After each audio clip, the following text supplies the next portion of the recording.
How's it going, ladies and gents, boys and girls? Jeff Benjamin with Cellular. Here it is, my annual iOS beta walkthrough featuring over 350 changes and features over 2.5 hours. So like I always recommend, grab your favorite tea, grab your favorite coffee, sit back, relax, and take it all in. And don't forget those timestamps. You can always skip around to whatever interests you most. Now, if you appreciate this video, please like it because that helps YouTube recognize that this video is legit, and then they will be more likely to recommend it to others. Also, go ahead and share it with your friends and subscribe if you want more videos like this. Now let's get started. Of course, traditionally speaking, I always like to start off with the iOS wallpaper of the moment. This is the iOS 16 wallpaper, as you can see right here. I think it looks pretty good. What do you guys think? Let's go ahead and talk about some other elements of the home screen. Now you can search on the home screen directly just by tapping this little area right here to bring up the spotlight search. So this, of course, appears in place of the page dots that we're all used to. You simply tap that again, bringing up Spotlight. You can also still swipe down to invoke Spotlight as well, so don't worry. Speaking about those page dots, they will still appear in the little peel area when you swipe between pages. And in iOS 16, you can now drag and hold to swipe between pages like this. A little bit different mechanics than we had previously.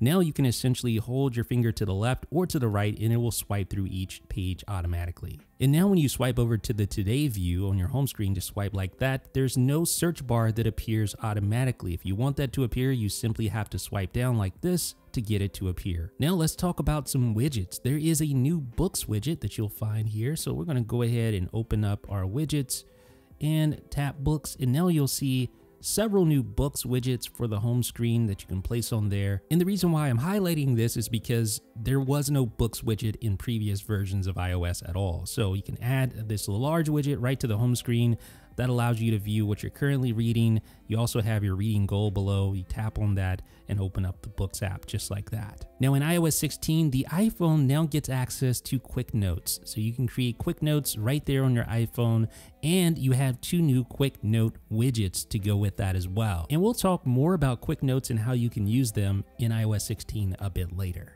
And then previously, you did have a data and schedule widget for sleep, but now in iOS 16, you have a new small widget that lets you view your recent sleep session and sleep stages. So the new Spotlight search shortcut that's on the home screen? Well, you can actually disable that if you want to. So you just go to Settings, and then you go to Home Screen, and now you'll see Show Spotlight. So if you don't like that to appear, you just want your page dots like normal, you can turn that off and then simply scroll through your page dots like you used to do, just like that. In previous iOS versions, your dynamic wallpaper would have both a dark and light version, but now in iOS 16, it basically allows you to switch between dark and light dynamic wallpaper using dark mode. So here are all the various dynamic wallpapers that we have access to. So I'm just going to switch to one of those like that. So let's go ahead and lock our screen so I can show you the full view of that dynamic wallpaper. There we go. So now if I invoke dark mode, it'll switch to a dark version of dynamic wallpaper. It's not exactly a one-to-one dark mode version, and it does seem a little buggy, but stay tuned. I'm sure that'll be refined.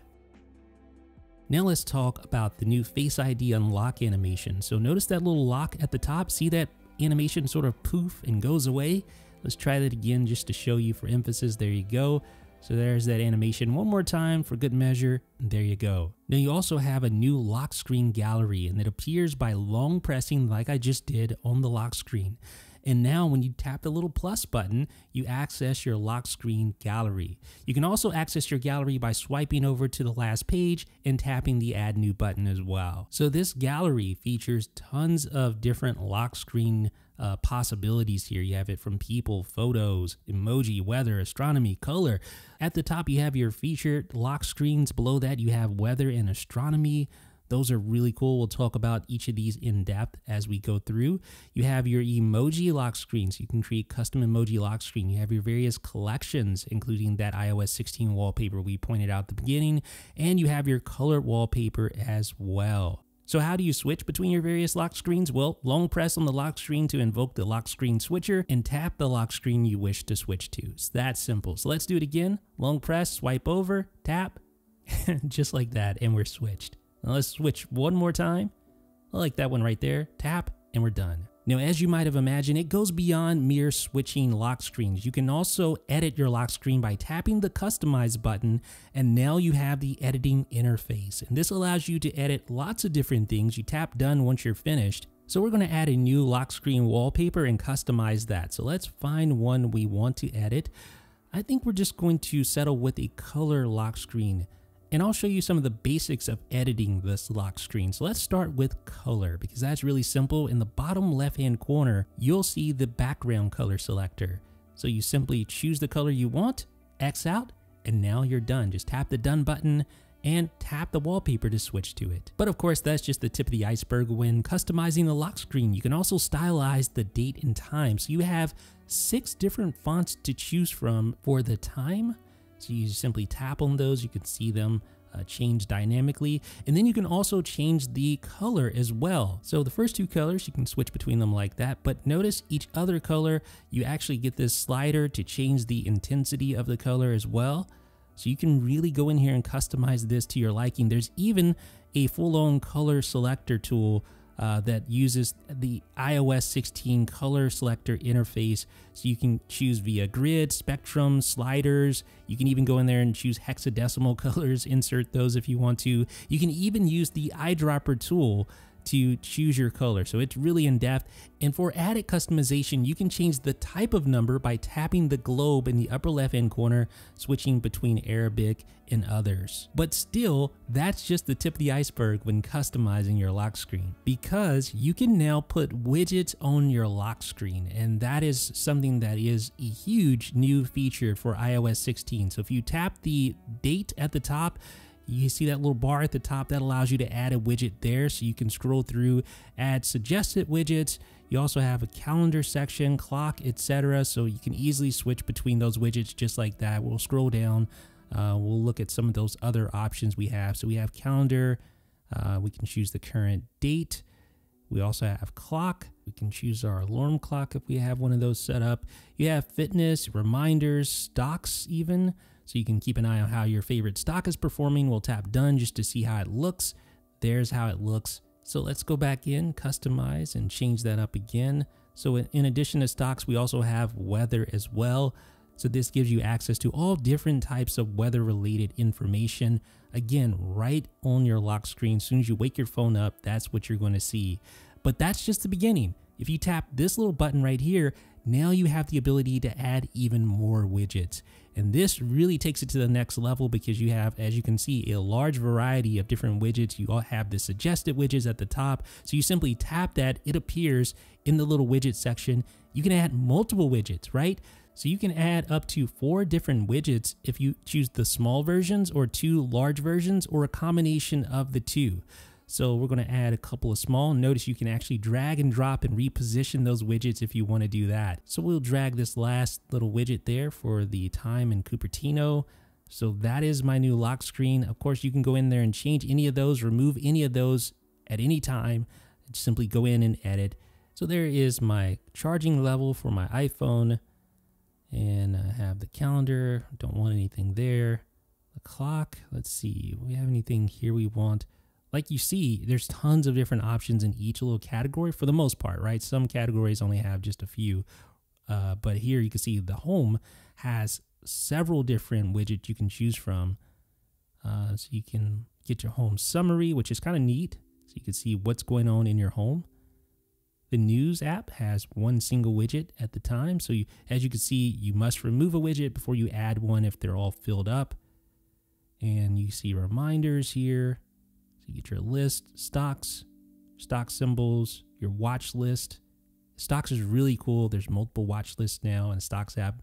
Check out later. Down the line, you have that full coverage of the Stocks app as well. And the weather app as well. Tons of new features in the weather app. We'll talk about that a little bit later, so stay tuned for that. But as you can see, lots of different weather widgets. We want to remove the news widget. I want to add a weather widget here. Let's add moon events. There we go. All right, so like I said, though, you can customize this to a high degree, as you can see, and it's pretty awesome. And in iOS 16, when you reboot, the widget info is redacted to keep your iPhone secure and the information on it secure as well. So if you have some personal information in a widget, no one will see it until you unlock your iPhone first. And here's one of the really cool parts of the lock screen in iOS 16, the multi-layered photo effect. So I'm going to add a photo as my lock screen wallpaper. So I'm going to just choose this one right here, and notice the multi-layered effect as the image goes on top of the lock screen clock. So that's really cool. So you can adjust the image and it's going to appear on top of that clock, and the background will still appear in the background. This was a portrait mode photo, but even a regular photo, you can get this multi-layered effect on the lock screen. So here's what it looks like once I save and hit done. Now you can see the clock in the background subtly, and then all the information in the foreground, and you still have that background photo information as well. It's a really cool effect to have on your lock screen. It really makes your images stand out so that they aren't obscured by the clock on the lock screen. Now, with that being said, if you do add a widget, then this multi-layered effect will go away. So I'm just going to add a widget, and you can see the multi-layer effect ceases to take effect there. So just something to keep in mind, but again, really cool feature in iOS 16. What do you guys think about this? Let me know down below. And when you have a photo on the lock screen, you can go in, customize, and edit that photo. So you can change the styles. You can go from natural, for instance, to studio for this portrait mode photo. Then you can swipe over to black and white. And then you can even select a color backdrop if you want to. Just get rid of the background, choose a color. You can actually go in and customize that color as well. So you can go in there and then change the intensity of the color too. A pretty cool effect. And yeah, so there's other things in here you can do. You can disable perspective zoom. You can also disable the depth effect outright, and you'll see the clock, see how it goes in the background there, the image. So you can do either of those things when you edit photos on the lock screen. Awesome.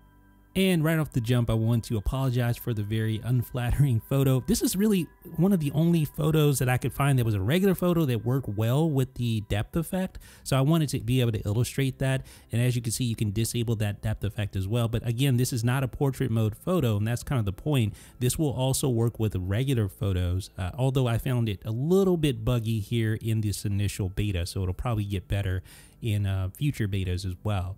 But here you can see it on the home screen, and you could see it right here on the lock screen. Pretty cool. And iOS 16 will suggest photos for you to use on the lock screen. So when you go in and you add a new wallpaper, you're going to see suggested photos, and you can see several suggested photos from my library that it just pulls in there. So I can tap on one of those and it will automatically just place that image there in the background. Oh, yeah, little baby kitty. And then you also have some other images of landscapes and things of that nature. You can, of course, scroll through there. There's going to be more suggested photos as well. And what's cool is that once you actually choose the photo that you want from the suggested photos, in the bottom left-hand corner on the lock screen, you'll actually see a button that allows you to go back in and choose a different photo from your library if you wish to do so. Now there's also photo shuffle as well. So this allows you to see your favorite photos throughout the day. A new photo appears each time you raise to wake or tap the display. So let's go ahead and check out photo shuffle and what that involves. Now, right off the bat, it's going to want you to choose the type of photos you want included in the shuffles. You have people, pets, nature, urban. And you can go in and deselect the ones you don't want. For people, you can actually go in and choose the people and really hone in on that as well. Now you can also choose shuffle frequency. So you can say on tap, on wake, hourly, or daily. Obviously on wake is going to be every time you raise to wake, or on tap every time you tap the screen. And you could choose photos manually if you want to do that. So if you tap use featured photos, it's going to pull in those shuffled photos for you automatically based on your requirements there or your designations with the types. And as you can see, when I tap the screen, it shuffles between each of the photos available. Now, you'll also notice in the bottom left-hand corner, a little button here. You tap that button and there you can change up the smart photo shuffle. So you can add additional categories or remove categories if you want to do that, and it will update for you. Also in the bottom left or bottom right hand corner, you have shuffle frequency. So you can go in and edit the shuffle frequency as well. Now let's kind of circle back and talk about the photo style. So you can choose between your standard photo, the natural, or black and white in this case. And you can notice that the clock changes a style as well. You also have the weather lock screen. So you have live weather. So you can just tap that To bring that into view, you can of course go in and edit that weather lock screen. You'll notice that just like the weather app, in the background you have a live representation of the current weather status in your area. So we'll go ahead and tap done. You notice that there's some widgets already added to the mix as well. So you have your current temperature, and this time I have the air quality index and some other widgets as well. And on the home screen, you also get that live weather representation to show you your current conditions. Now, there's also astronomy lock screens as well, and there are several of those alongside weather. So let's talk about what the astronomy lock screen brings to the table. First of all, let's just cycle through all the available astronomy lock screens. So the first one gives you Earth, and of course alongside several widgets. You have Earth Detail, which has that depth effect going on, as you can see the clock in the background. Then you also have Moon. If I can tap it, let's see if we can do that. There we go. So there's the moon, and you can see details from like the moon widgets and stuff like that. And then if I choose Moon Detail, you get that depth effect again, no widgets, but nice detail there. And then last but not least, you have your solar system. So what's interesting, if you choose any of the astronomy lock screens, you can actually swipe through all the available views. For here, you see Earth, you swipe through to Earth Detail, but because Earth had widgets initially, when you swipe through to those detail pages, you don't get the depth effect. So you either have to remove those widgets or just choose the detail lock screen outright without swiping through, because if it has widgets, then obviously you don't get the depth effect. Does that make sense? Hopefully it does. Hopefully all that kind of makes sense as I'm explaining this. So let's go back and choose the first astronomy lock screen, that is Earth, and we'll just actually save that, tap done, so that that actually saves as our lock screen. So let's go ahead and do that. Now what's really cool about this is that once I select Earth and I unlock, look what happens. It goes into the detail view automatically. So it's almost like it zooms in. It's a really cool effect. As you can see, unlock goes into detail view on the home screen. So that's great, right? It just looks really cool when you unlock there from Earth to Earth detail view. And the same thing goes for the moon effect as well. But here's what happens if you just choose Earth detail outright. When you unlock, it just stays to Earth detail. So you don't really get that zoom effect. I mean, it does sort of zoom, but not as drastic as going from Earth to Earth detail or from moon to moon detail. So just, little details that do matter in my opinion, and it can make a little bit of a difference as to the look and feel when you unlock your phone. So again, man, I'm having so much trouble choosing that. So here for moon, if I choose that and I unlock, it'll go into moon detail, kind of zoom in again. I just really love that effect. I think it's pretty awesome. What do you guys think? Let me know down below in the comment section. Which is your favorite astronomy lock screen? Let me know down below. Now for moon detail, obviously it's not going to zoom in as much because it's just sticking with detail to detail when you unlock and go to the lock screen or go to the home screen. So let's go ahead and unlock. You can see it sort of just zooms out just a little bit, but definitely not the same. And then last but not least, let's talk about the solar system lock screen. So again, that gives you a view of the current state of the solar system and how the various planets are orbiting around the sun. So that's a pretty awesome lock screen and home screen wallpaper as well. So again, here it is on the lock screen. We can go in and switch between any of those at any time and customize it to our liking. And you also have a new emoji lock screen wallpaper. So if you tap that shortcut at the top, it'll take you right into the emoji lock screen customization. So you can add up to 6 different emoji characters indicated by the little numerical little counter in the upper left hand corner of the keyboard. So I'm going to add 5 and then 6. So all those are placed on the lock screen. And of course you can go in there, and you can't add more than 6, by the way. You can go in there and customize which emoji icons you want. You delete the ones you don't want, add ones you do. And you have the various grids. So you have the small grid, the medium grid, the large grid. You have rings, and then finally you have spiral, which is my favorite emoji lock screen by far.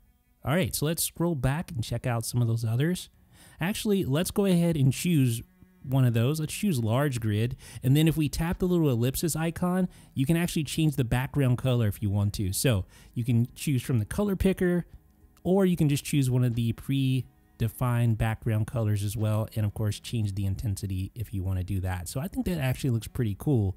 Let's go ahead and tap done to save, and there's our emoji lock screen. Now let's talk about home screen wallpaper options. So if we go into settings, and then we go in, no, not home screen, if you go into wallpaper and then you tap on the home screen like that, now you're going to see several options. Legibility blur is one of them that I definitely wanted to highlight.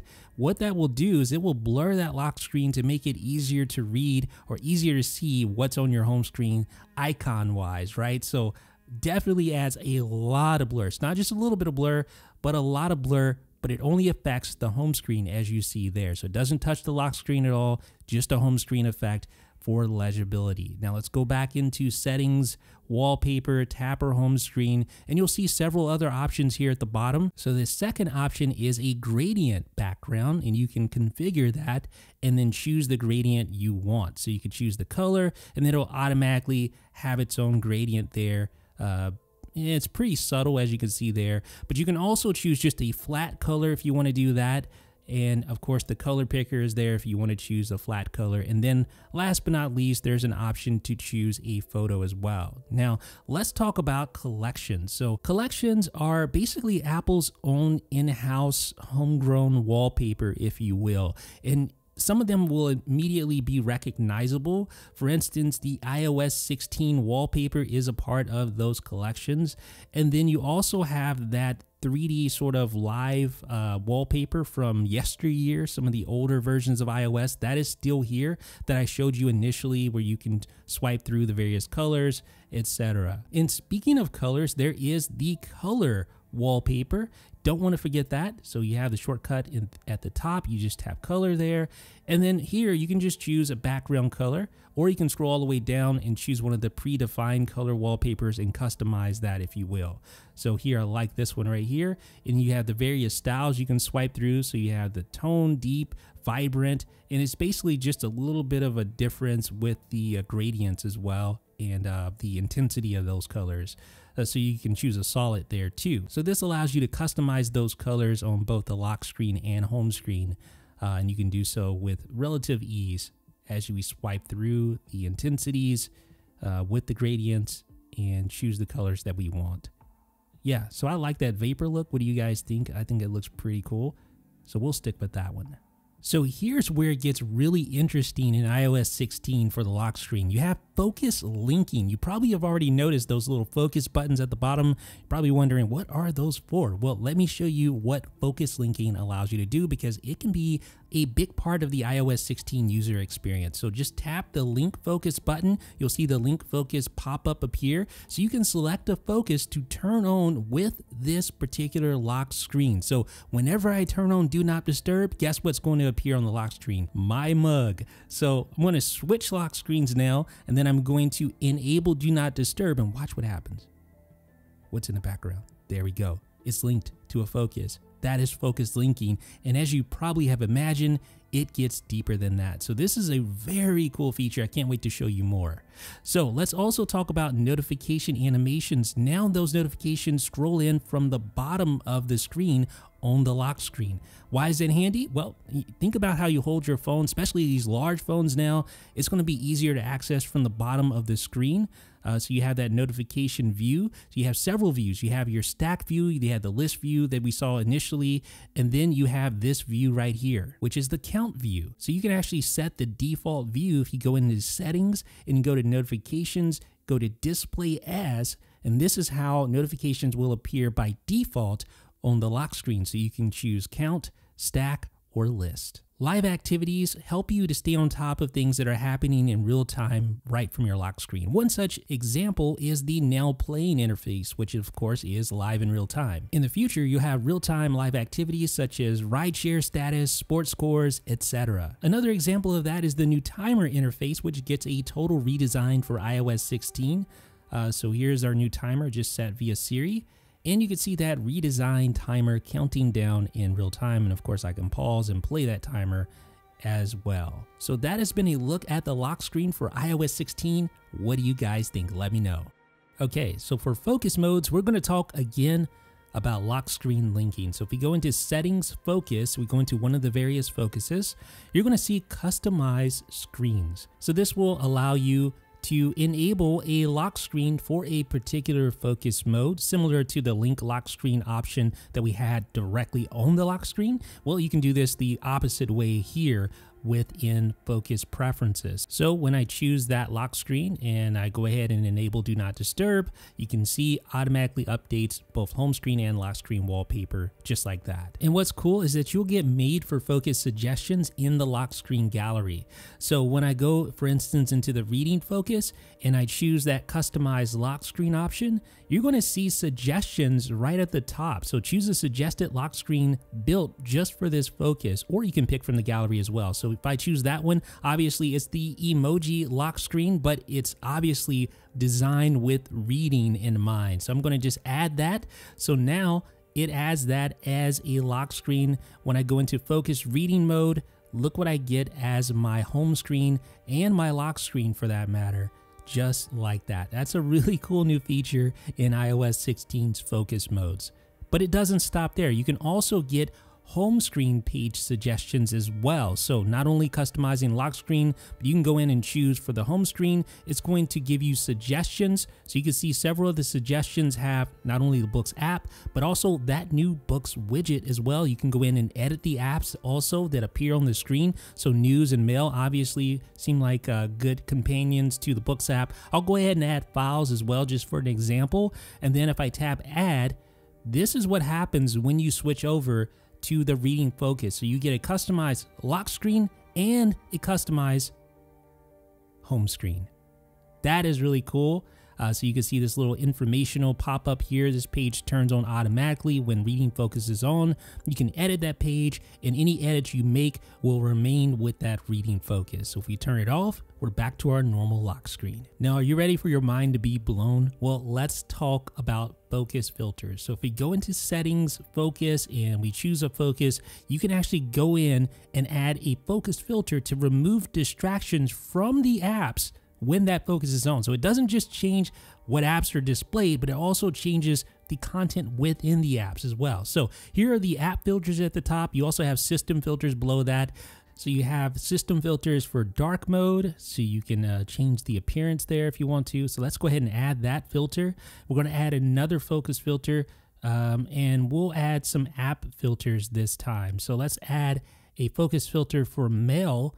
If I choose my account, now only items from the cellular account will appear in the Mail app with this focus enabled, right? You following me there? All right, so if I do the same thing with calendar, only a certain calendar that I choose will show up within the calendar app while I'm using the work focus.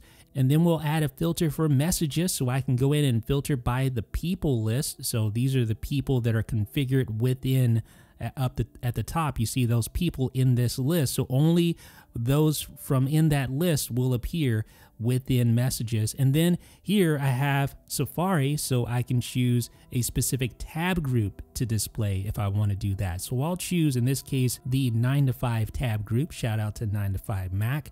And go ahead and tap on add there. And now I think I'm set up for this work focus with my focus filter. So let's go ahead and try it out. First of all, I want to show you what the apps look like without the filter turned on. So you can see my calendar with all of the various calendars available. You saw the messages app with several message threads in there. You see the Safari app. I'm in the Apple focus right now, or I'm sorry, Apple focus. I'm in the Apple tab group right now. See, I have focus on the brain, obviously. And obviously, I'm not in dark mode yet. And then here for the Mail app, lots of different emails from all sorts of accounts in there as well. All right, so we have seen how the apps look beforehand, and now let's see how they look when I enable the work focus. So let's go ahead and open up Control Center and then tap Focus and then enable our work focus. Bam. First and foremost, you see I'm in dark mode now, so that is that focus filter. You can see the dark calendar widget icon. So let's go ahead and start using some of these apps and see what they look like now. So here is the Messages app, obviously in dark mode, but you can see filtered by focus. So I can turn that on or off just by tapping that button, but you can see just that one account, which is in my people list, is displayed in the message thread. Same thing goes for calendar, filter by focus. You can see only the cellular calendar is being displayed. And then if I go to mail, all those mail messages no longer there, filter by focus. That is so cool. And then here we go. Do you want to open 9 to 5? So filter by focus. Now it's going to open up that 9 to 5 tab group, and bam, there are all my tabs for that 9 to 5 tab group. Speaking of which, Safari is ridiculous in iOS 16, so stay tuned to the end of this video because we're going to talk about that as well. Now, let's go ahead and disable our work focus. Now we're back to light mode. As you can see, all of our icons are back. Everything's changed. You see how powerful focus is in iOS 16. Not only does it touch the lock screen, it touches the home screen, it even touches inside your apps. And in iOS 16, there's now an allow and silence list for the people and apps filters. So if I go into apps here, you'll see allow notifications from, but I can change that to silence notifications from. So when do not disturb is on, notifications from those selected apps or people will be silenced and sent to Notification Center. Like I said, it works with people or apps, and it's not supported on devices with older hardware, so you'll have to keep that in mind if you're sharing your focus status across all of your devices. So just something to keep in mind, but this is a super handy feature. Of course, you can still allow calls from silenced people as well. This is another amazing addition to focus in iOS 16. And in iOS 16, there's now a global panel for focus status, so you can quickly change the focus status setting for all of your various focuses without having to go into each individual focus panel. Very handy new addition. In iOS 16's Control Center, you now get an updated glyph when AirPlaying to a device. So in this case, a pair of HomePods, I get a glyph for that, and you'll find matching glyphs for other devices. And if we venture into Control Center settings, you'll find a new Quick Note shortcut that you can enable. So of course, there's the regular Note shortcut, but now we have Quick Note. So now that Quick Note is added to Control Center, simply swipe down and there we go. There's our Quick Note shortcut.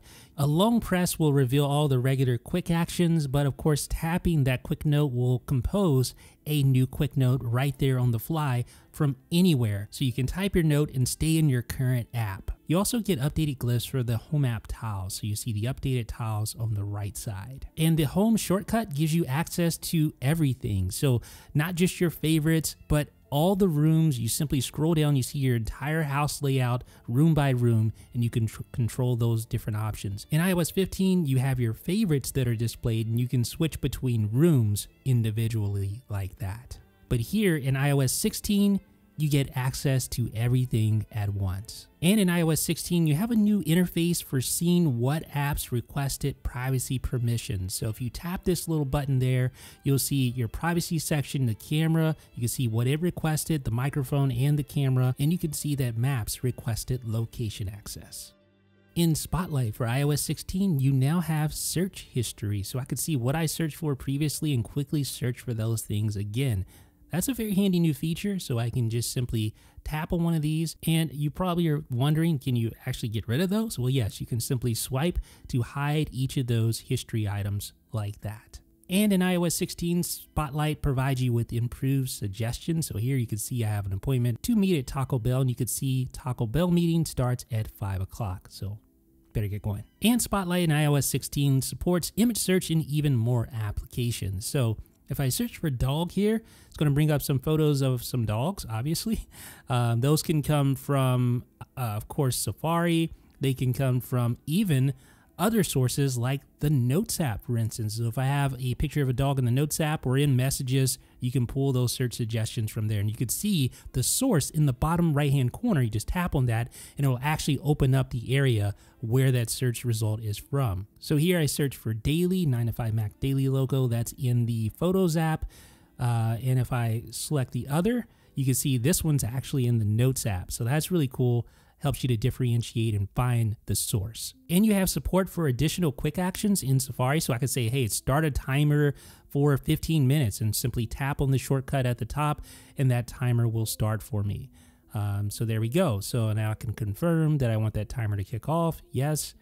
And now we should have that timer on the lock screen just like that. And you could do other things as well, like turn on focus modes directly from Spotlight Search. So I could say, hey, turn on work, tap go, And you can see work focus is now enabled. And you get expanded rich results. So if I am searching for the Golden State Warriors, of course I can bring up the players and their stats and everything, but I can even get even more detailed information about the organization in general. So you have roster, you have even more details like links and news, all that built right in to the new expanded rich search results. Same thing goes for corporations like Apple. You get a lot more rich results now in iOS 16 compared to iOS 15. And say you're listening to music as I am right now. Well, in Spotlight, now that artist will appear right in search for your convenience if you want to learn more about the artist that you're listening to.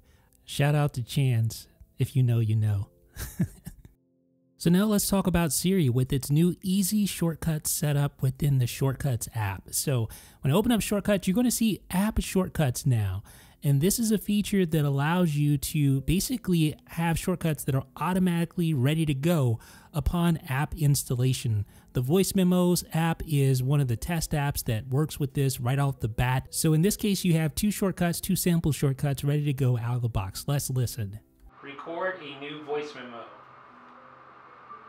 Hey, this is Jeff Benjamin testing out the new shortcuts functionality in iOS 16. Alright, so I'm going to close that. Play recording in voice memos. Hey, this is Jeff Benjamin testing out the new shortcuts functionality in iOS 16. So once iOS 16 launches, developers will be able to take advantage of this as well. Now, in previous versions of iOS, when you ask Siri to send a message like I'm doing right now, it would not actually send that message automatically until you confirmed by saying, hey, send it, right? Or tapping send. But here in iOS 16, there's now an option to automatically send messages via Siri. So let me show you how that actually works. First of all, you want to go to Settings, and then you want to scroll down until you see Siri in Search, and then automatically send messages. Tap on that, and then simply enable the automatically send messages switch. So that's what we're going to do right now. And you can see it'll also work when connected to headphones or CarPlay. So let's go ahead and try to send this message now. And notice the difference here as we send this message. You see the send button has that little countdown. It's going across. Once it reaches the end, it automatically will send that message just like that. And now you can even include emoji characters in text by saying like smile emoji or winky emoji. And it'll actually include that, or heart emoji, right? That works now in iOS 16, and that is a very welcome new feature in this emoji crazy world that we live in. And you can also now ask Siri, what can I do here? So if you're on the screen, you don't know exactly what you can do with Siri, you can just simply ask Siri, and it'll show you a list of things you can do. Now in iOS 16, you can now hang up a phone call using Siri. So to do so, you need to go to Settings, Siri and Search, go to Siri Call Hang Up, and simply enable the Siri Call Hang Up switch. And now you're going to be able to hang up your phone call by just asking Siri to do so. So let's go ahead and test this out here on our iPhone. So we're going to start a phone call, and now I just simply say, hey, you know who, hang up. Just like that. And there's expanded offline support for Siri. So now Siri is able to do even more things offline than it could before. For instance, you can intercom to people in your home, control HomeKit devices locally, and even interact with your voicemail. And in iOS 16, you'll notice a new updated Shazam UI when asking Siri, what song is this? What song is now playing? You'll see this updated Shazam UI. And you get updated preferences for Siri and Search Siri responses. So for spoken responses, it now consolidates everything into automatic or prefer spoken response. So with automatic, Siri will take into account factors like attention and whether or not silent mode is on, but with preferred spoken responses, Siri always speaks. So in iOS 16, Dictation has been rebuilt from scratch. It's an all new experience. You get a brand new button, and when you're dictating, you still have your keyboard on screen. So that means you can move your cursor at any time, pick up Dictation right there on the fly, and you can type right there while doing dictation simultaneously. So it's like a hybrid experience of typing / dictation. You can pick up, start dictating, type a little bit, move your cursor around, dictate again, all in the same dictation session. It is really awesome and a much improved experience over the previous dictation experience in iOS 15 and below. This new experience is definitely one of my favorite new features in iOS 16, hands down. To make it even better, there's automatic punctuation. So you no longer have to say period or comma. It knows based on how you're typing, what you're typing, right? So say, do you have any plans today? You ask a question, the question mark's already inserted. You state a sentence, the sentence ends with a period. There's even emoji support. So you can say, hi, my name is Jeff, winky face emoji, and it will insert that emoji just as you would expect. So I can say something like, I don't know, please excuse the mess, clown emoji. And I could do that. Pretty cool. And in the Messages app, you'll notice that the audio message button has been replaced with a dictation button, which is a great change for a lot of different reasons. Number one, dictation's awesome, right? But I tended to accidentally invoke audio messages in the Messages app, so I like this change a lot. Another thing you've probably noticed is the dictation popover that appears on screen as you're dictating. So you'll see that little popover when you're finished dictating to end dictation just with a tap. And as you would expect, there are some new dictation preferences as well. So if you go to Settings, General, Keyboard, scroll down, you'll see Auto Punctuation, so you can toggle that option on or off depending on your preferences. Now let's talk AirPods. So you get a dedicated settings panel when AirPods are connected. Looks a little something like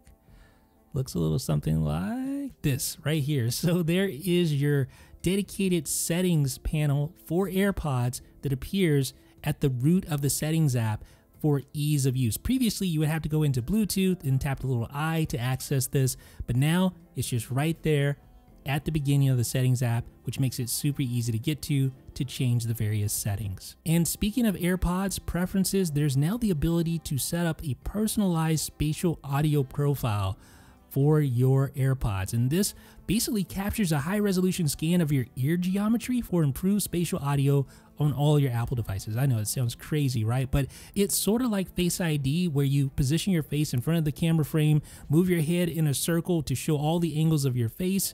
Yeah, it's just pretty wild. So move your head in a circle slowly. Once it captures that front view, you tap continue, and then it wants to capture, yeah, no joke, it wants to capture your ears. So you rotate your head slightly to the left and to the right to capture your ear geometry.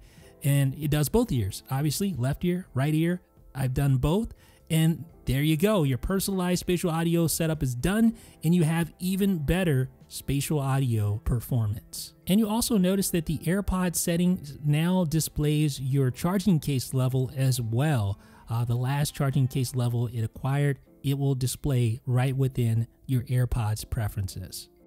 Okay, so security and privacy in iOS 16. If you go to the Settings app and you go to General and you go to Software Update, you're going to notice a new switch under Automatic Updates, Install System and Data Files. So this makes it possible to receive critical security improvements to your iPhone even faster. And these improvements can be applied automatically between standard software updates. So these critical security fixes can be applied faster. Another thing you'll notice is support for Face ID in landscape orientation. So you can see I have it like that. I'm going to turn it around like this, lock my device, and I'm still able to unlock just like that. And there's also Apple Passkey support. And passkeys provide a secure way to sign in to your favorite apps and websites without a password. So in this example site, I'm going to show you how it works. So I've went ahead and registered. I'm going to continue. It's going to authenticate with biometric authentication, in this case, Face ID. And now I've signed in. So I'm going to sign out. And that one-step account creation and sign in allows me to sign in just like that. It could not be any simpler. I think passkeys are going to change the game. They're synced with iCloud Keychain. They're available across all your Apple devices.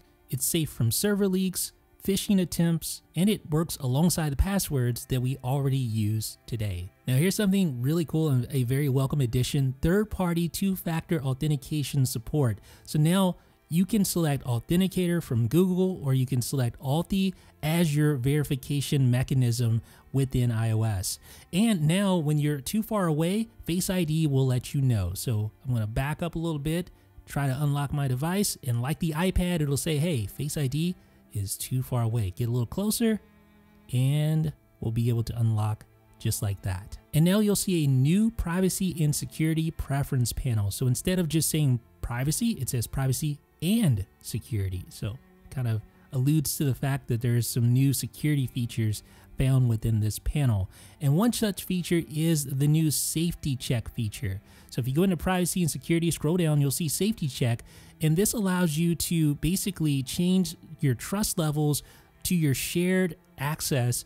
If, for instance, maybe you have a falling out with someone, or maybe someone's abusive, you can limit their access to all of your accounts and all of your passwords and personal information with this safety check. So it'll go through and try to verify every single thing that you could possibly be sharing with others, perhaps a former abuser or someone you just don't want to share your information with anymore. Well, you can do that now. So you can see what information is shared. So you can see Find My shared with one person to see your location. You have 3 people access to your home. You have shared photos, so you can go through that, verify that, eliminate shared capabilities for that if you want to. Then you can review which apps have access to your information, and you can mitigate that if necessary. Go ahead and tap continue. Then you can review your account security. So we'll do that now. So you can see which devices are signed in with your Apple ID. So you can select devices that you would like to remove. Obviously, you can do this in other areas of iOS. You can do all this in other areas of iOS, but this basically just walks you through step by step all the various things that you share. You also have that trusted phone number, so you can change that if you need to do that. So let's continue. And then you can update your Apple ID and password if you need to do that as well. So very thorough setup with this safety check. You can even check out your emergency contacts if you need to do that. And then it's going to ask you to update your device passcode, so you can do that. And safety check is complete. So it just gives you a list of all the other things you may want to check out: account passcodes, social media, family sharing, cellular plan, location tracking, etc. But very thorough. I'm very impressed with safety check. And you also get pasteboard permissions in iOS 16. So this kind of builds on some of the things we saw in iOS 15. But with automatic paste, it's going to ask you to either allow pasting or don't allow pasting when an app tries to automatically capture information from your clipboard. Now, in that case with Yoink, that was legitimate, but some apps could be bad actors and want to automatically paste or grab information. Well, this will prevent that. But again, Yoink is an awesome app. It's not doing anything bad. One thing I wish they would change is a pasteboard section in preferences, which would allow or disallow certain apps. And now you can lock both hidden and recently deleted albums in the Photos app. So if I go to Albums, scroll down under Utilities, you're going to see both hidden and recently deleted. Now, right now, these are both unlocked. I have full access to those. So if I tap on hidden or tap on recently deleted, I can get into that. Oh, act like you didn't see that, please. Please act like you didn't see that. Please no screenshots or anything of the sort. Thank you very much. All right, so let's go into settings. And if we go down to photos, you're going to see use Face ID. So there is a switch here. Face ID is required to view the hidden album and recently deleted. So all you have to do is enable that switch, then head back over to photos, and you're going to notice a little difference here. So you saw it authenticate, right? But when we swipe back, now under utilities, see the locks for both hidden and recently deleted. So if I back up so that I'm not able to authenticate, it's not going to let me in there. So I can try Face ID again, and then eventually it's going to ask me to put the passcode in, but basically it's locked down until you authenticate either via your passcode or via Face ID or Touch ID if you have a Touch ID enabled phone. Same thing goes for the hidden album. So that's locked down completely.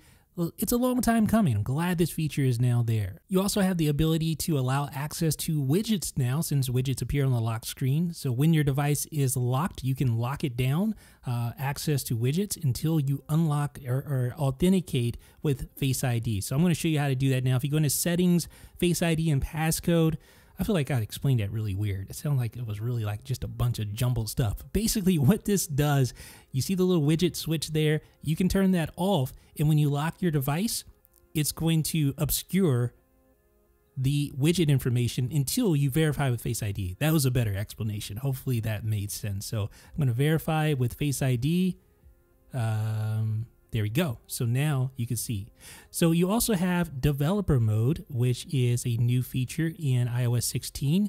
And this will maybe allow you to sideload, or at least maybe it allows access to sideload from Xcode the way you can kind of do now, although that in and of itself is limited. We'll kind of see how this plays out. There's some bugs with this right now, but when you do enable developer mode, it's going to ask you to completely restart your phone. And then once you boot back up, it's going to again prompt you to enable developer mode because it reduces security on your device. So you want to just select turn on or cancel to enable developer mode, and then you have to authenticate again. So I've done that. So now developer mode is on, and when I turn developer mode off, guess what? It's completely off. I don't have to reboot or anything, but when I try to turn it back on, yeah, you got to restart again. And finally, one of my favorite new features in iOS 16, the ability to view a Wi-Fi password.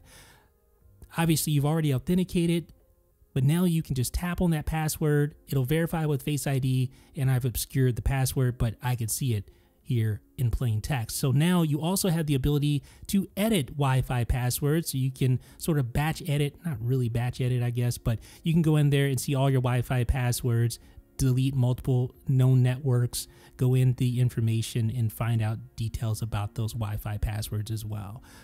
So again, some nice Wi-Fi security related improvements here in iOS 16 for sure. And while it doesn't save you any time because you still have to tap to type in a note, in iOS 16 under passwords in settings, you'll see the actual note field appear there. Whereas in iOS 15, there's an add notes button. Very subtle. Per usual, there are tons of new accessibility features in this latest version of iOS, starting with Apple Watch mirroring. You might be asking yourself, Apple Watch mirroring, what does that do? Well, let me show you. I'm going to turn that on.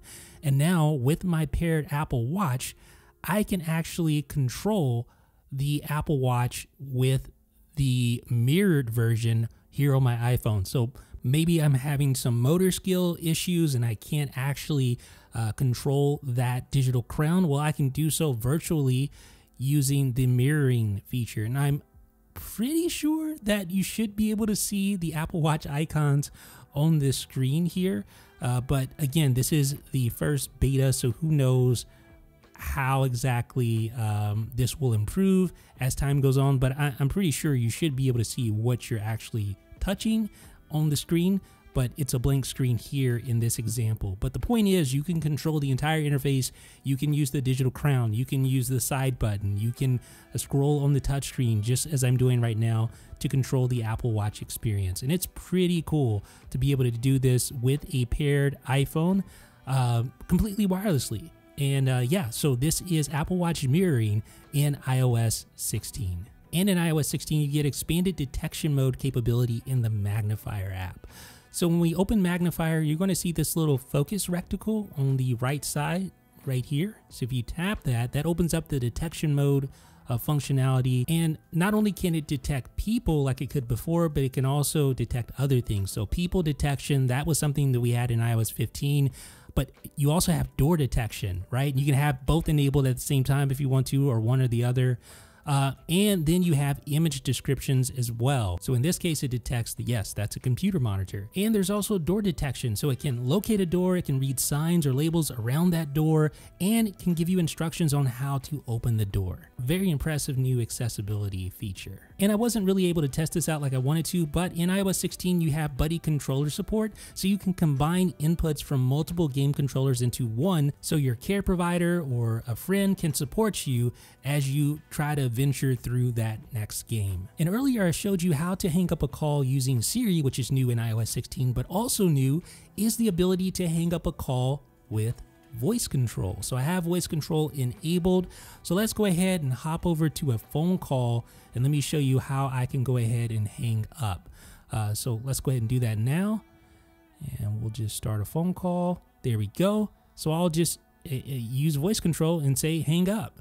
So let's do that now, and you can see it hangs up just like that. And iOS 16 brings live captions. This is a beta feature. I'm going to show you how this works. So in settings, accessibility, you see live captions.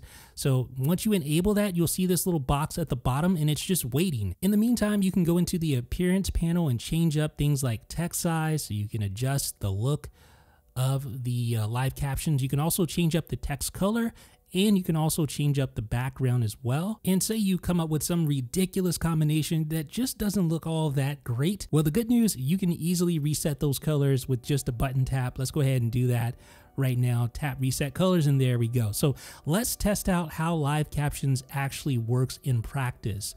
So what I'm going to do is I'm going to just make a phone call, and you're going to hear or see the live caption. So basically calling my phone basically goes into the voicemail system, and there you go. But you also get live captions capability within FaceTime. Let me show you how that works. So I'm just going to enable that. It's a separate thing from just overall system live captions. But here I'm receiving a FaceTime call. Just going to go ahead and accept that. And now here we go. Live captions within FaceTime. So Why did you have to do that? Okay, so now you can see the conversation, and it's being translated, or I guess transcribed right there on the fly. So this can be, again, super handy if you want to see who you're talking to, but maybe you have a hearing impairment. Well, this is going to allow you to see who you're talking to and read what they're saying. This can be very handy. Again, Apple is just so impressive when it comes to accessibility features like this. They are on the forefront of accessibility in all respects, and much respect goes out to the hardworking developers that make this happen. Now let's talk about some new accessibility options in books. So if you hit the little button there, which is new, we'll talk about the themes and everything a little bit later, but if you go to options, you'll see accessibility and layout options. So now you can adjust things like line spacing, you can adjust character spacing, word spacing, etc. So the Books app has several other new features. We'll talk about those a little bit later on. Stay tuned. And there's lots of new languages and voices for voiceover and spoken content. So if you go in to add new language, you'll see new languages like Bulgarian. What else is here? I'm not going to even try to pronounce all these. I'm sorry. I'm terrible at them. Catalan, Ukrainian, Vietnamese, and many more. So that's always a good thing to have new languages in there for accessibility. And you also have language updates to voices, which is under spoken content. So if we go to voices here, you'll see some of those new languages available as well, like Catalan, Bulgarian, etc. And in iOS 16, Siri can announce notifications via hearing devices. So if you have a hearing aid connected, Siri will be able to announce those notifications via your hearing aid. And one welcome new addition, Siri pause time. So basically, you can set how long Siri waits for you to finish speaking. So if you have a little problem with speech, you can set it to a longer time or the longest time. That's going to give you more time to input your command. There's also Siri support for switching auto answer calls on or off. So all you do is say, here, turn off auto answer calls or turn on auto answer calls, and you can do it just like that. Pretty handy. So let's go ahead and turn it off via Siri, and just like that. And you now have starting point detection with voiceover and maps. You get little beeps to tell you when you're close to your starting point.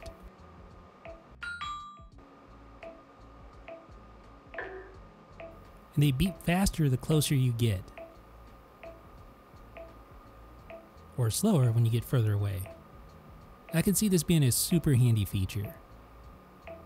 There's also a new voice control spelling mode. So if you go to settings, accessibility, voice control, and then you go to customize commands, and then go to dictation, you'll see where it says spelling mode. This is a brand new feature for iOS 16. And what this will allow you to do is to dictate individual letters, numbers, and punctuation. Sometimes, dictation could be confused by that sort of thing.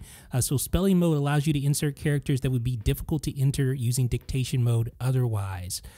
So that's really cool. You can scroll down this list and see all the various commands you can use and their respective characters that will be input via this new spelling mode. So that's going to be a big help for those that really rely on voice control within iOS. And there's a new activities functionality in Magnifier. So we're going to go in here and create some custom setting within our Magnifier app. And now you can save that as an activity. So if you're doing a certain thing, you need a specific setup for the magnifier. Basically, these are like profiles that you can quickly gain access to. So I'm going to reset everything to back how it was. Then I can go in and select that activity. And actually, I was still on the green zoom activity when I made that change, but I can go to default and then go back to green zoom, and there we go. And you also, building on the audiogram functionality that was in iOS 15, you can now add an audiogram and import that directly into the Health app using your camera, your photos, or the Files app. So you just tap continue, and then you can go to the source of that audiogram. There's also additional customization options for sound recognition. So you can actually create your own custom like alarm sounds if you want to. So we're going to go into sounds here under sound recognition, and you see custom alarm. So that is a brand new feature. You can actually listen or have your iPhone record that background noise, and then it will be able to recognize whenever that noise occurs again in the future. So if you have some weird doorbell, for instance, or some weird alarm, you can set that bell up to start listening, record that data, and then iOS will be able to recognize that for you going forward. The same thing goes for a custom appliance or doorbell. You can set that up for household items. And again, following that same pattern, so you can see my custom bell here. You can set up to 5 of those, I believe. And of course, you have your custom appliance or doorbell as well. Now here's something I've been wanting for a long time. You know, when you hit the side button to lock your phone and you're on a phone call and then it kills the phone call, right? It hangs up. You can actually disable that functionality now in iOS. You go to settings, accessibility, touch. You'll see if you scroll down, lock to end call, that's enabled. You can simply turn that off. And now when you hit the lock button or the side button, it will not end your call, but it also apparently won't lock your screen. I don't know, it's got to play around with that a little bit more. And in iOS 16, you can import, export, delete vocabulary words if you want to now within voice control. So I can just import from the Files app if I want to do that, and export. Obviously, I don't have any in the vocabulary right now, but I can also delete as well. And now if you go to accessibility settings and go to Siri, you'll find a new switch for enabling announced notifications via your iPhone speaker. So that's a welcome new addition to iOS 16. And of course, with all this new functionality, you gain new accessibility shortcuts that you can configure. So of course, you have things like live captions, for instance. Okay, so let's talk about live text now. So you now have support for live text in videos. Yes, indeed. You can actually capture text from a video. Let me show you how that's done right now. So I'm going to pause the video, and we're just going to proceed just a little bit here. Let's go back. There we go. So now we can zoom in, and now we can interact with text directly in this video. So I can copy, I can look up that text, I can even translate if I want to, and we'll talk about that a little bit more later. But this is super awesome. I can search the web, I can share the text, whatever the case may be, I can do all of that using the new live text in video feature. And iOS 16 includes new quick actions. So let me show you an example here. So I have this image that says 75 pounds. I simply press like that, and now it automatically will translate that to grams, kilograms, ounces, and you'll get similar functionality for things like distances and currency as well. And you also get new languages for live text, including Japanese. So I can simply highlight there and then tap translate and get a translation of the live text. And in iOS 15, when you would double tap a picture that had text and you double tapped on the text, it would actually select that text instead of zooming in. Well, that no longer happens in iOS 16. iOS 16, as you've no doubt heard, has the ability to lift the subject of an image from the background. So when you tap on it, you can see the little highlight go around the image. In this case, baby Daisy. You can see how Daisy is outlined there, and I can simply tap, hold, and drag over to another app, in this case, the Notes app. That is such a cool feature. And this will also work with videos that you have paused. So I just long press here. You can see how it outlines the picture of me, and I'll simply tap, hold, and drag, and I can drag that and dump that into the Notes app as well. HDR doesn't look that great in SDR, but you get the point. So let's talk about the dictionary. There are new dictionaries found within iOS 16. So if you go to Settings, General, Dictionary, you're going to find several new dictionaries here in this latest iOS update. So to start, we have the Bangla English Dictionary. Let's see if we can find that. Oh, B's first, right? B comes before C, right? All right, so we have that. You also have the Czech English Dictionary, so that should be there. There we go.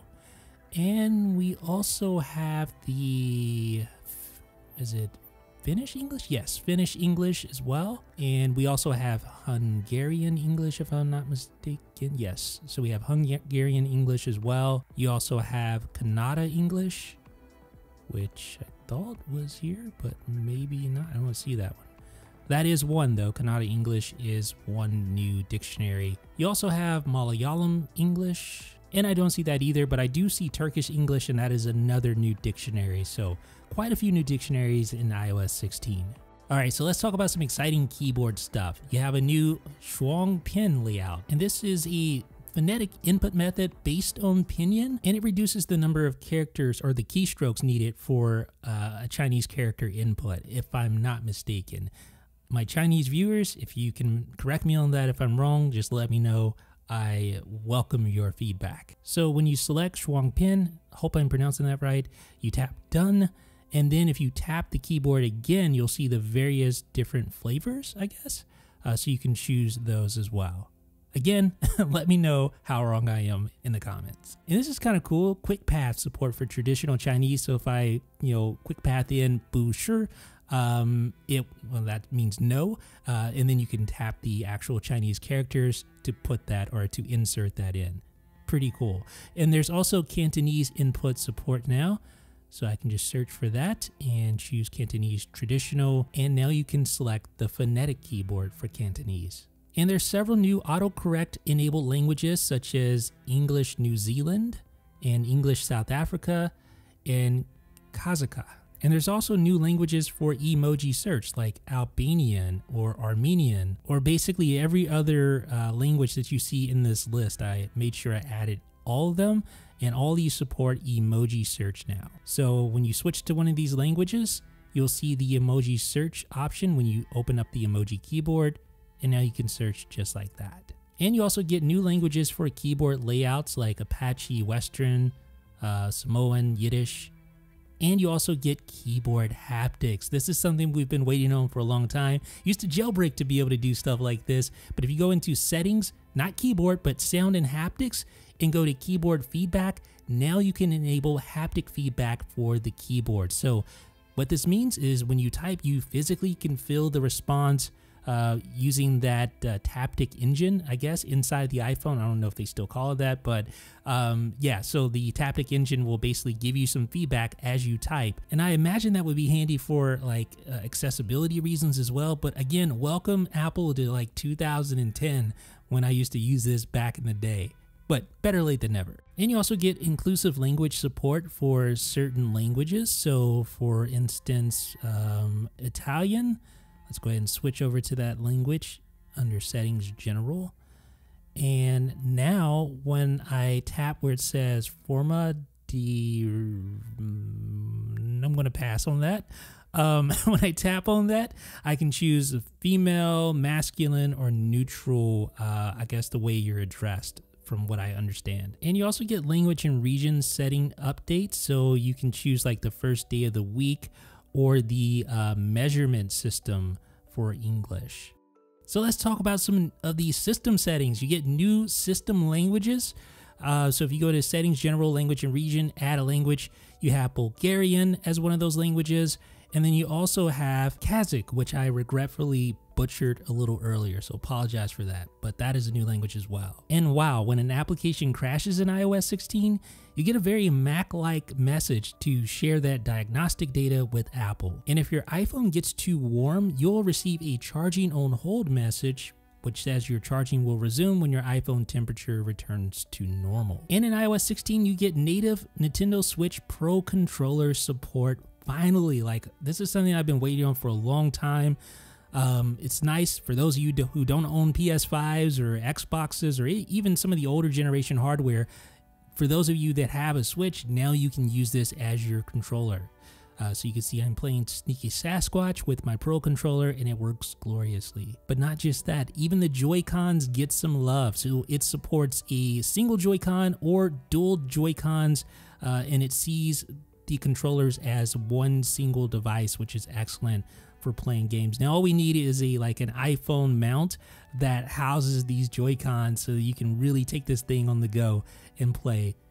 This is awesome though, to have this support built right into iOS 16, along with the Xbox and Sony controller support as well. It's just really nice to be able to use the controllers you already have laying around the house, and a lot of houses have Switches. Here's something kind of interesting. You can now rename screenshots in iOS 16. So I took a screenshot there. I'm going to share that screenshot, and notice, you see the little rename button? Not that, but the button right here. Tap that, and then you can simply give your screenshot a name like this, my home screen. So when you share that, for instance, if you email that image, that's going to be the subject of your email, which is kind of interesting. And you can see that right here. And you'll also notice a smoother copy paste menu animation. So you can see what it looks like here. See how it kind of fades into view. Now notice the difference between it and iOS 16. That was iOS 15, by the way. See how that just sort of fades in with a higher frame rate? Looks really nice. Speaking of looking nice, the copy and paste menu now supports dark mode and light mode. So it's not just a dark copy paste menu, but you get a light version when you're in light mode.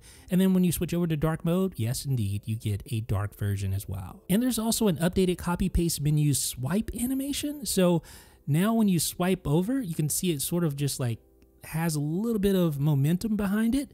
And you'll also notice an updated format button in iOS 16. Previously it had that BIU thing, but now it actually says format, which in my opinion is just more consistent.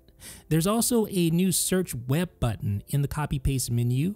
If I swipe over again, now I see search web, so I can just tap that to search the web with the highlighted text. And when no SIM card is detected, you see a cellular SOS label in the status bar. So apparently you're going to be able to make emergency phone calls, or that indicates you can make emergency calls.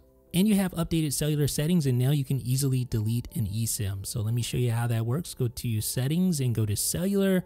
So here is my primary number. You can see that there.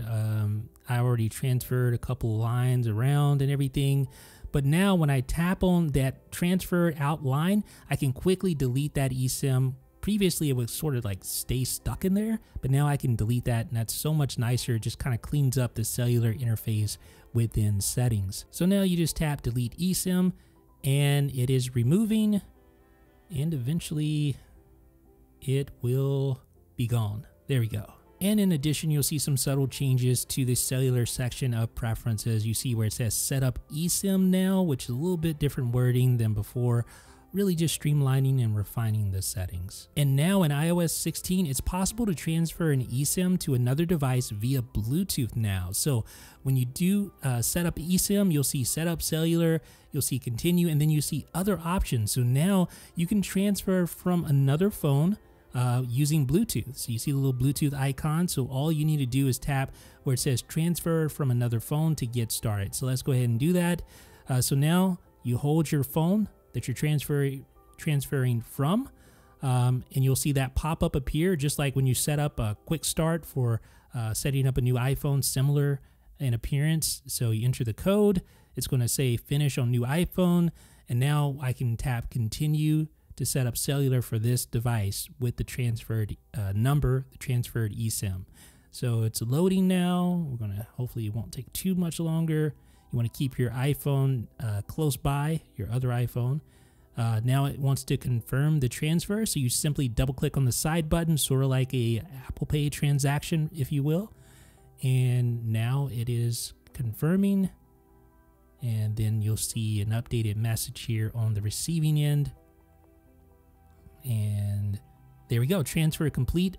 So the SIM is successfully transferred to the new device. You can now delete or take it out. So is that saying that you can transfer a physical SIM to an eSIM? I don't know. I don't have any physical SIMs. I don't use physical SIMs, but interesting wording there. Maybe it's just some wording that got kind of lost in translation as they get all this underway. So cellular setup is complete. Just tap continue. And now the eSIM has been successfully transferred to my new device. Now when you receive an iMessage or FaceTime login notification, it no longer appears as like one of those front and center notifications that you have to acknowledge, but now it appears as a banner, which is so much better, especially if you're like me who's always setting up new devices and always logging in.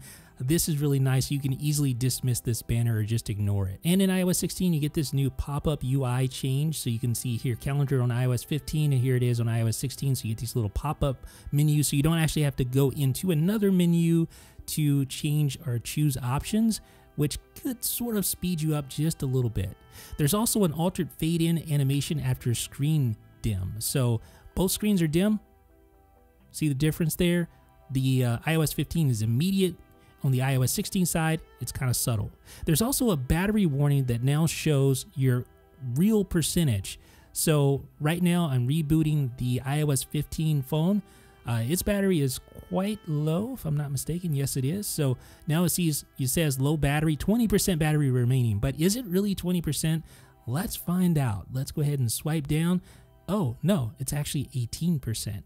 But now on iOS 16, you will get the actual real percentage. So I'm going to boot up. This is an iOS 16 device with the low battery. And I'm going to see what message I get now. And it gives you the real percentage, 6% battery remaining. So nice change for iOS 16 for accuracy's sake. So let's load up Print Center for iOS 16. So we're going to just go in and print this document.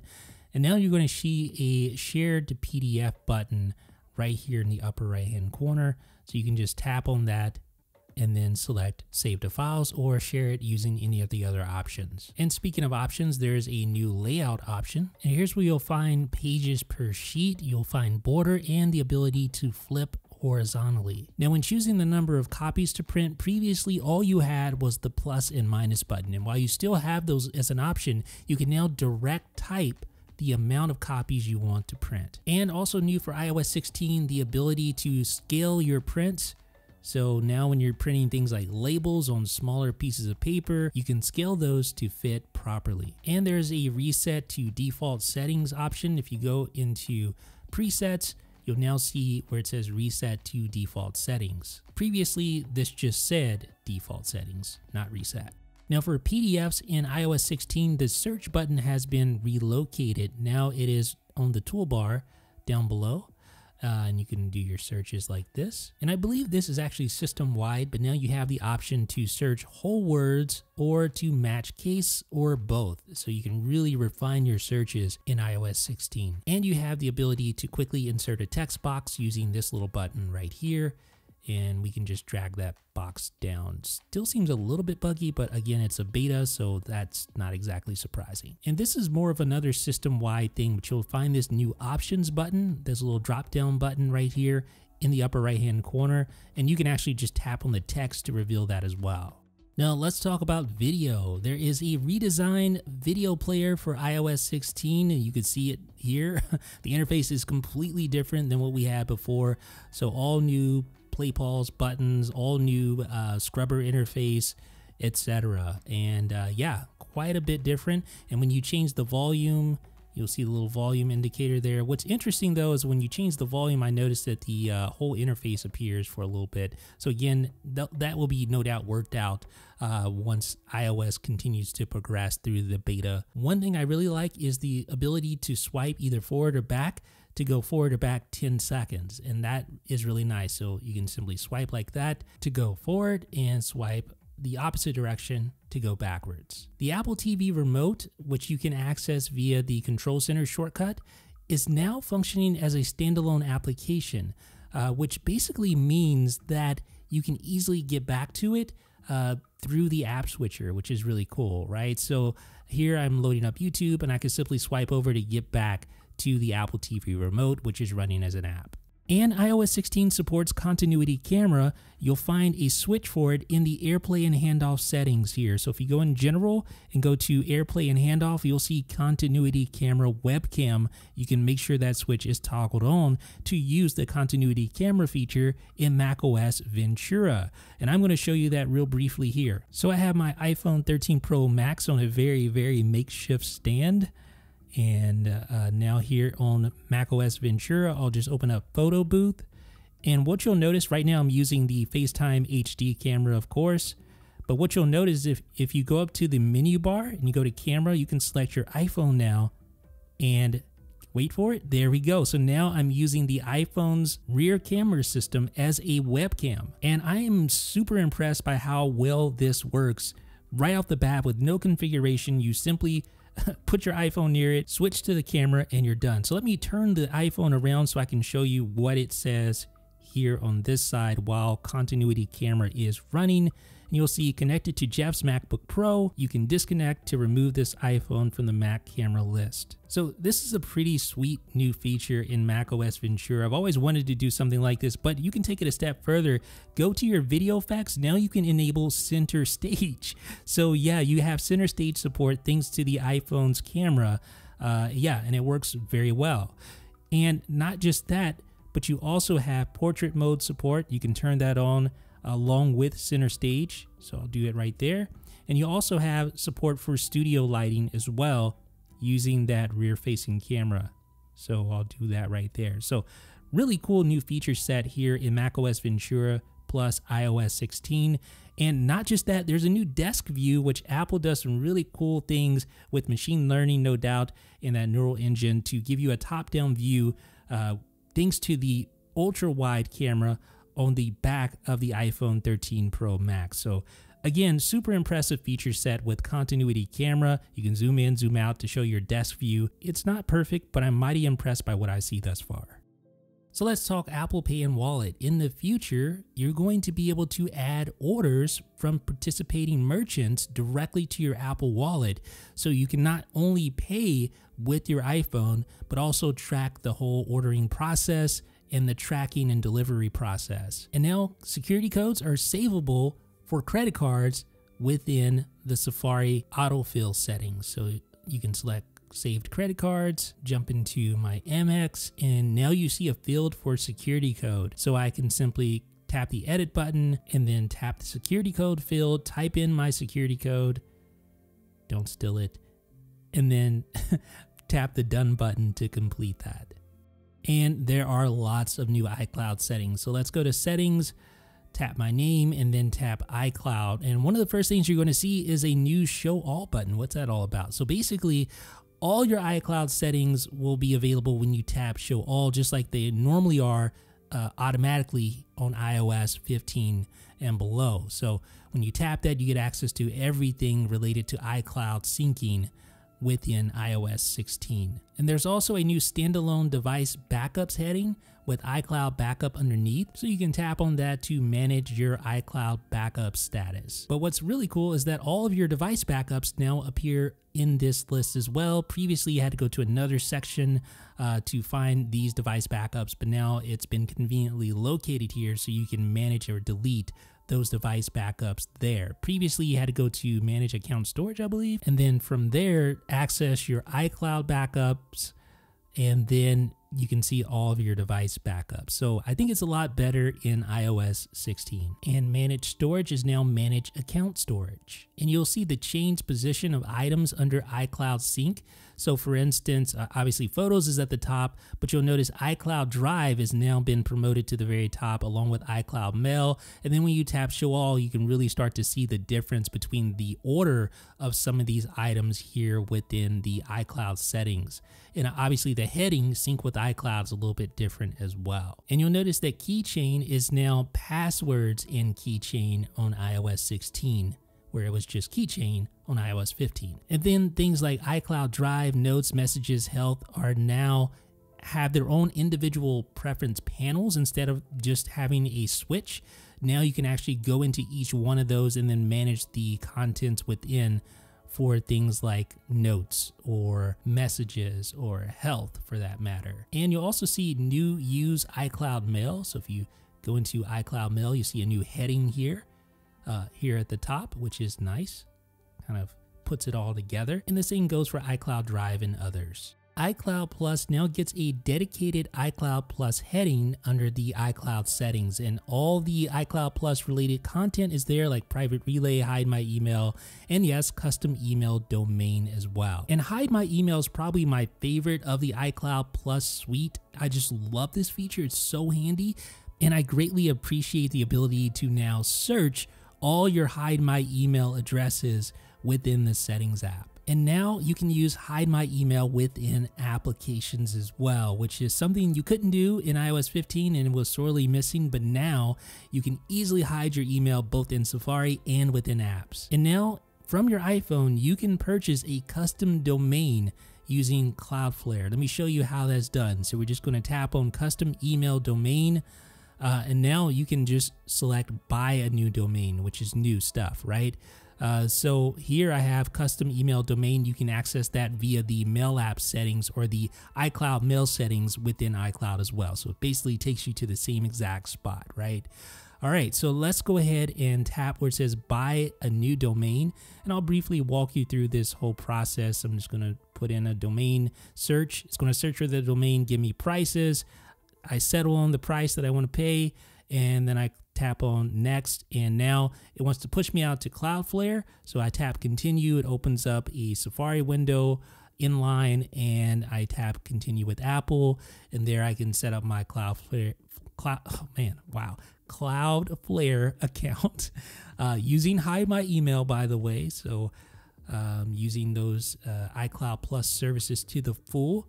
And once I do that, now I can pay using Apple Pay, another Apple service. So it's all full circle from here. So I just select Apple Pay, and I'm not going to complete the purchase, but you get the point. And here's something that was definitely missing from custom email domains previously.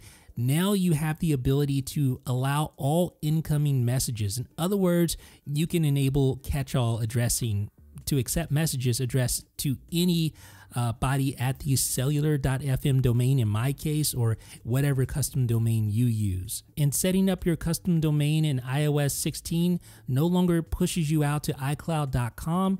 You can actually set up that domain directly within iOS 16 now. And I was waiting on Apple to change that, and I'm glad that they did.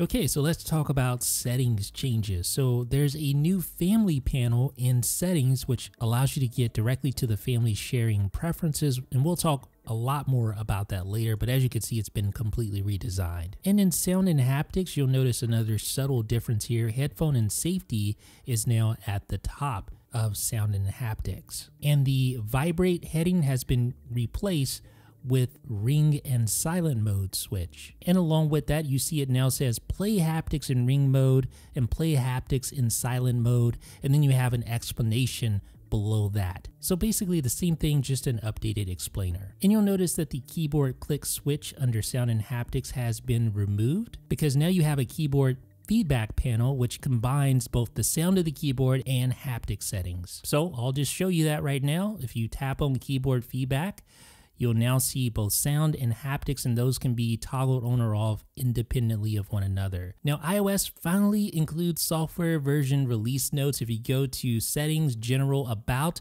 and tap on iOS version, yeah, you actually get release notes now, which is kind of cool. And it's nice to just be able to go back and reference release details right here within settings. And under display and brightness, the text size and bold setting has been moved up. So you can see text sized and bold, that is now placed higher in the list than in iOS 15, where you'll find it down below.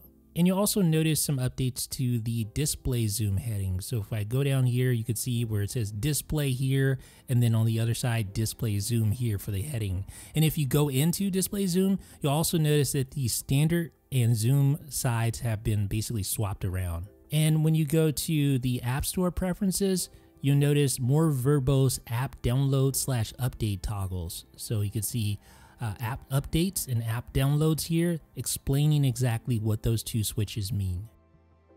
So family sharing for iOS 16, you have the new family panel there in the root of the settings, and now we can add a new user. And there we go. So now you can create a child account, and what you're going to find is just basically a more streamlined process for creating the child account, an improved child account creation workflow. So we're going to wait here as it loads. And there we go. So now the first thing it's going to ask is for the child's name and birth date. So we'll go ahead and get that entered. And then we need to verify that we're an adult, and it uses your credit card to do that. So we're going to go ahead and verify now. All right, so let's go ahead and do that. And there we go. All right, so that interface, I'm not going to show you my credit card details, but basically it just had me put in my credit card information there. So it's going to create your Apple ID. And if you don't already have an email address, you can create an email address, and I'll go ahead and do that. So ducky.benjamin@icloud.com. Now it's asking for the password. I'll put the password in. And if Ducky has a phone number, you can use that number instead, but I'm just going to verify with my account phone number here. So tap use my number, and there we go. Now we can set up the parental controls. We can turn on screen time and change all the account access up front. So I can turn on downtime for a specific time. Then I can set a screen time passcode, enable ask to buy, share locations, etc., etc. So if you're familiar with setting up child accounts in iOS, then you can no doubt recognize the improved workflow here in 16. And then as a companion, you have the device set up for kids. So quick start, you can, once you set that up, you can designate that this is a child account. So we'll do that here. We'll just go ahead and verify. Getting things ready. Sorry about the super bright display there. So who will be using this phone? So you can set up the iPhone for yourself or for the child account. It's that simple. Now there's also a new family checklist, so you can check out important information for each family member and review recommendations. All right, so if you tap where it says family checklist, you'll see 6 new items there. So basically what this is going to do is just go through and tell you things that you may want to look into. So you can set your communication limits if you want to do that. So essentially this means going in and curating Ducky's contacts in this case to establish who Ducky can contact during screen time and during downtime. You can also manage their contacts and allow contact editing. And then you can also update Ducky's settings. In this case, you can add a family to medical ID. You can share your location. You can share iCloud Plus with your family. And then finally, you can add a recovery contact as well. And app clips get some love in iOS 16. There's an increased size limit, I believe. I could be wrong, but I think an app clip was limited to 10 megabytes. I could be wrong. I don't know if that's uncompressed or compressed, but I think it's around 10 megabytes. By the way, this is Chibi Studio from friend of the channel, Guy Rambo. Shout out to Guy. But I think now you have a 50% size increase ability for app clips. So that's obviously a good thing, right? To have a little bit larger, a little bit more leeway for these app clips to make them a little bit more useful. And now you have precise location suggestions in both Spotlight and in the Siri suggestions widget on your home screen for app clips. So that's obviously a welcome update for app clips, getting both bigger size and better discoverability. And GameCenter has a lot of changes in iOS 16. I'm probably not going to be able to show you them all though. One is activity, but it's not really fully baked here in iOS 16 thus far, from what I can tell at least, and no joking about my screen name, please. One cool thing is that you'll find in the settings for GameCenter, the ability to request from contacts only. So friend request, you can limit who can actually reach out to you for that request. The Tips app gets some updates, and no, I'm not joking. The Tips app gets some updates. First and foremost, you have a new search capability at the top of the Tips app. It's a little bit more robust, so this search could help a little bit if you're searching for a particular thing like photos. You can easily get to how to change a live photo keyframe. And you'll also find new collections. So for instance, you can go in and look at the Apple Watch collection and find details about Apple Watch and how to use Control Center. Or you can check out the camera collection or the Be Prepared collection. Definitely some useful stuff for new users. And speaking of new users, there's now a direct user link guide. You just simply tap that and it's going to load up the entire the iPhone user guide. So It's a very, very verbose user guide that goes through a lot of different settings and applications to help new users get started. Now let's talk about the Contacts app, because there's some exciting stuff here, starting with duplicate detection, which is, as you can see right at the top, if it finds duplicates, it's going to let you know. You tap that, and then you can see all the duplicate contacts found within the Contacts app. So you can take action on those. You can either ignore them, or you can choose to merge selected duplicate contacts. So here is one that shows both duplicates. I'm sorry, I had to kind of blur it out because it's actually a real contact of mine. All right, so now you can see both duplicates, and you can choose to easily merge those two together. So I'm going to show you how that works. All right, so that's this one right here. That looks good. So now I'm just going to use the merge button, and this will merge that into a single contact card. And now I only have 6 duplicates. Very handy new feature. Now you're probably thinking to yourself, there's nothing better than managing duplicates in iOS 16 for the Contacts app, right? You would be wrong, because now you can actually go in and edit contact groups on device, something you've never been able to do in the stock Contacts app in iOS up until now. You used to have to either use a third-party app, or you could go to the Contacts app on your Mac. So you can see right there, add list in the upper right-hand corner, and now I can add a new contact group right here within the Contacts app on my iPhone. Great. Now you can also remove contacts from various lists, add or remove for that matter. So you can see here which list it's included in. This contact is included in 9 to 5 Mac. I can remove it from the contact list, and then I can add a contact to a contact list. So I just added Apple to cellular contact list. So now when I go to cellular, I see one, and there is Apple. And what's cool is you can send an email to all list members by using the mail button in the upper right hand corner. Just tap that, and now you can see both contacts within the to field ready to go. When you long press on a contact within the Contacts app in iOS 16, you see some new things. First of all, you see the message, call, and pay options with the new pop-up window. And then you also see, of course, copy and share. You also see the ability to make it your card right there from that pop-up menu. But now you can also remove from a list or delete the contact as well, something you haven't been able to do from this menu before. You can also choose the fields you wish to share, which is amazing, right? You ever shared a contact with somebody but you didn't want to share all the details? Well, now you can pick and choose which fields you actually share. So you can deselect all fields and then just go in and select only the fields you want to include when you share that, just like that. So tap done, and now when I share that field, it's only going to include the phone number. The Stocks app receives some downright awesome updates in iOS 16, starting with earning dates. So when you search for a symbol of a company with an upcoming earnings call, you can add that call directly to your calendar. Let me show you what I mean here. So here's Adobe, which had a June 16th earnings call when this was recorded. You'll see there, earnings report June 16th, add to calendar. I simply tap that, and now I can add that earnings call directly to the calendar so I won't forget. But here's the really cool thing for the Stocks app, and that is multiple watch lists. So previously, you had a single watch list. All your stocks, all your symbols had to be in one watch list. But now you can create multiple watch lists for different areas of interest. So you have cryptocurrency, I have technology, I have EVs for electric vehicles. Anything you can pretty much think of, you can create your own custom watch list for that and include the symbols that you want inside that watch list. And of course, the main My Symbols watch list contains everything. Another thing I really appreciate about the Stocks app in iOS 16 is the ability to add a symbol directly from a search. So I just search for Corning, I find Corning's symbol there, and then I can simply tap the little plus button to add it to the current watch list, which is My Symbols. And quite conveniently, I can actually remove a stock from my watch list via search as well.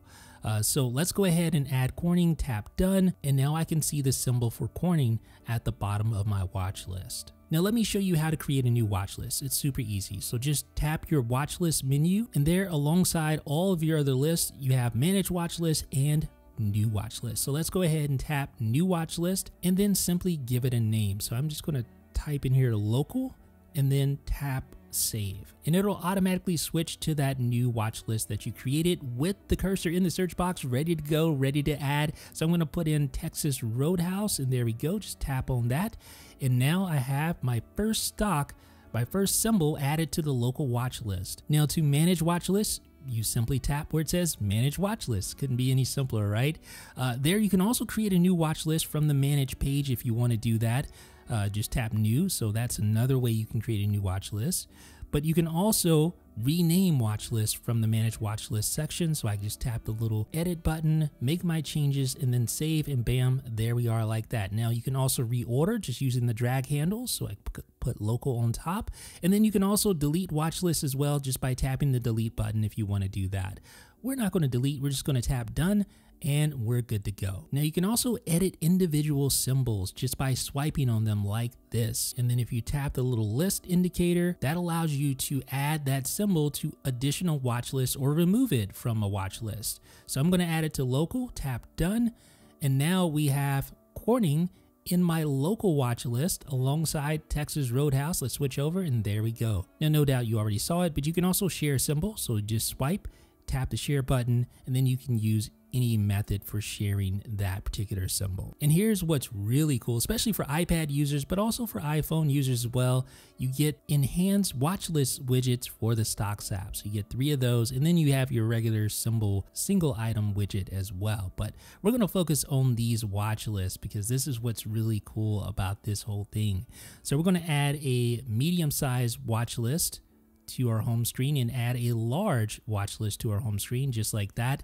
And watch what we can do now. We can go in and edit that particular list and really customize what it displays. So long press edit widget, which is a new feature for these watch lists in iOS 16 for this stocks widget. So edit widget, and now look what you can do.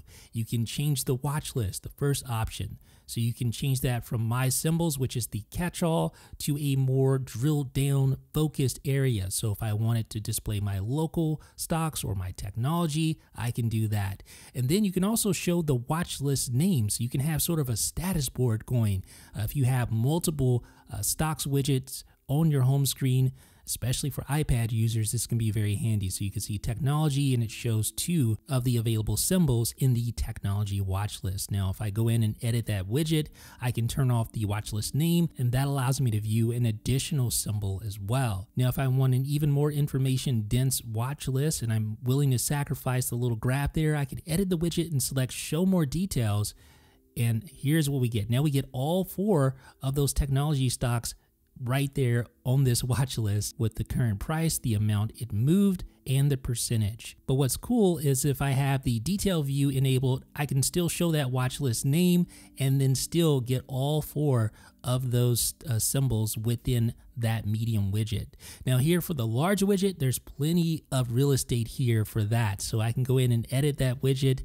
I can show my watch list name, and you'll see it still allows me to see all 6 of those symbols at the same time. Now if I want even more symbols, I can go in, edit the widget, show more details, and now look what you have there, an extremely information dense 12 symbols simultaneously.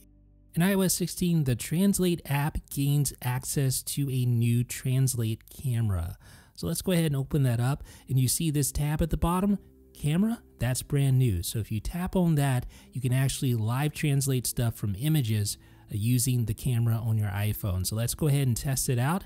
So I have some text here, and we're going to see if we can translate that to Spanish just by snapping the photo, and we'll see what happens. There you go. So it automatically converts that over to Spanish. Hopefully that's right. I think it's right. I see where it says subscribe. I see where it says video. If you haven't already, folks, go ahead and hit that subscribe button to subscribe to Cellular, because there's more videos coming like this. But I can also choose a photo in my photo library if I want to do that. And I just did that, and you can see it automatically goes ahead and translates everything within that photo in a way that's very fast, and it's also very legible. It's really easy to see the words there, and it highlights them. I really like this new feature, and of course you can change that language on the fly just like this. So I can change that to Japanese, and it translates from the native English to Japanese. Very, very powerful tool, and I can see this being a big hit for travelers. And there are new languages for Turkish, Thai, Vietnamese, Polish, Indonesian, and Dutch, but they don't appear to be live just yet in this beta. Now, a lot of the new features coming to the TV app aren't yet live. Like, for instance, you get rich video previews at the top of the TV app, HDR10 plus support, and live sports scores from the TV app on the lock screen. But one thing that is new is a new continue watching screen. So when you reach the end of an episode, the credits will kind of zoom out and you'll see a teaser for the upcoming episode with the prompt to watch next. Very similar to how Netflix does it to keep you watching, keep you binging whatever you're currently viewing. Now, there are lots of changes to the Files app in iOS 16, starting with the new tweaked sync indicator at the bottom of the interface. So you see where it says synced with iCloud. Let's compare it to iOS 15, and you can see the difference there.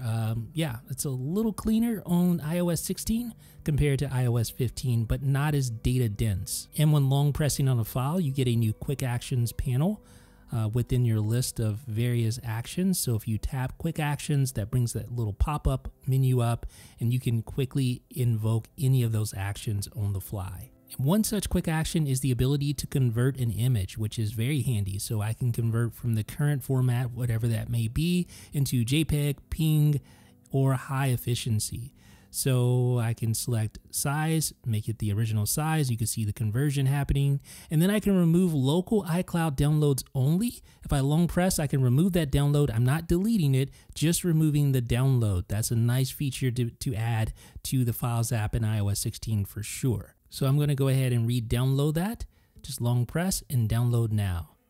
Super simple, super easy. Now there are updated view options as well. So if I tap the little ellipsis in the upper right hand corner on iOS 15, you see use groups. But if I do the same thing on iOS 16, I see view options. And use groups is actually a subset of the view options in iOS 16. So you can group by none, kind, date, size, shared by, which is new. And let me show you the various group options here. So you can only group by kind, date, and size on iOS 15. So you gain the ability to group by shared by in iOS 16. Now there's also the ability to show extensions. You probably already saw that, but if you go to view options now, you can show all extensions. Yes, finally, right, in the Files app. That definitely makes it a lot more more Finder-esque, if you will. So now you'll know exactly what you're working with. For instance, previously I didn't know what type of file the image was when I was performing that conversion. Well, now I know it's a JPEG, right? That can be very helpful when, for instance, performing that file conversion. And there's updated file view layout with all the various buttons that are available in each of the corners. So you see the markup button has switched locations. The share button's in the same spot. The done button now has switched sides. And your list, which shows all the various files, that has switched sides as well and switched from top to bottom. And you can also do background removal directly from the Files app. Just long press quick actions and select remove background, and it creates a copy with the background removed just like that. And there we go.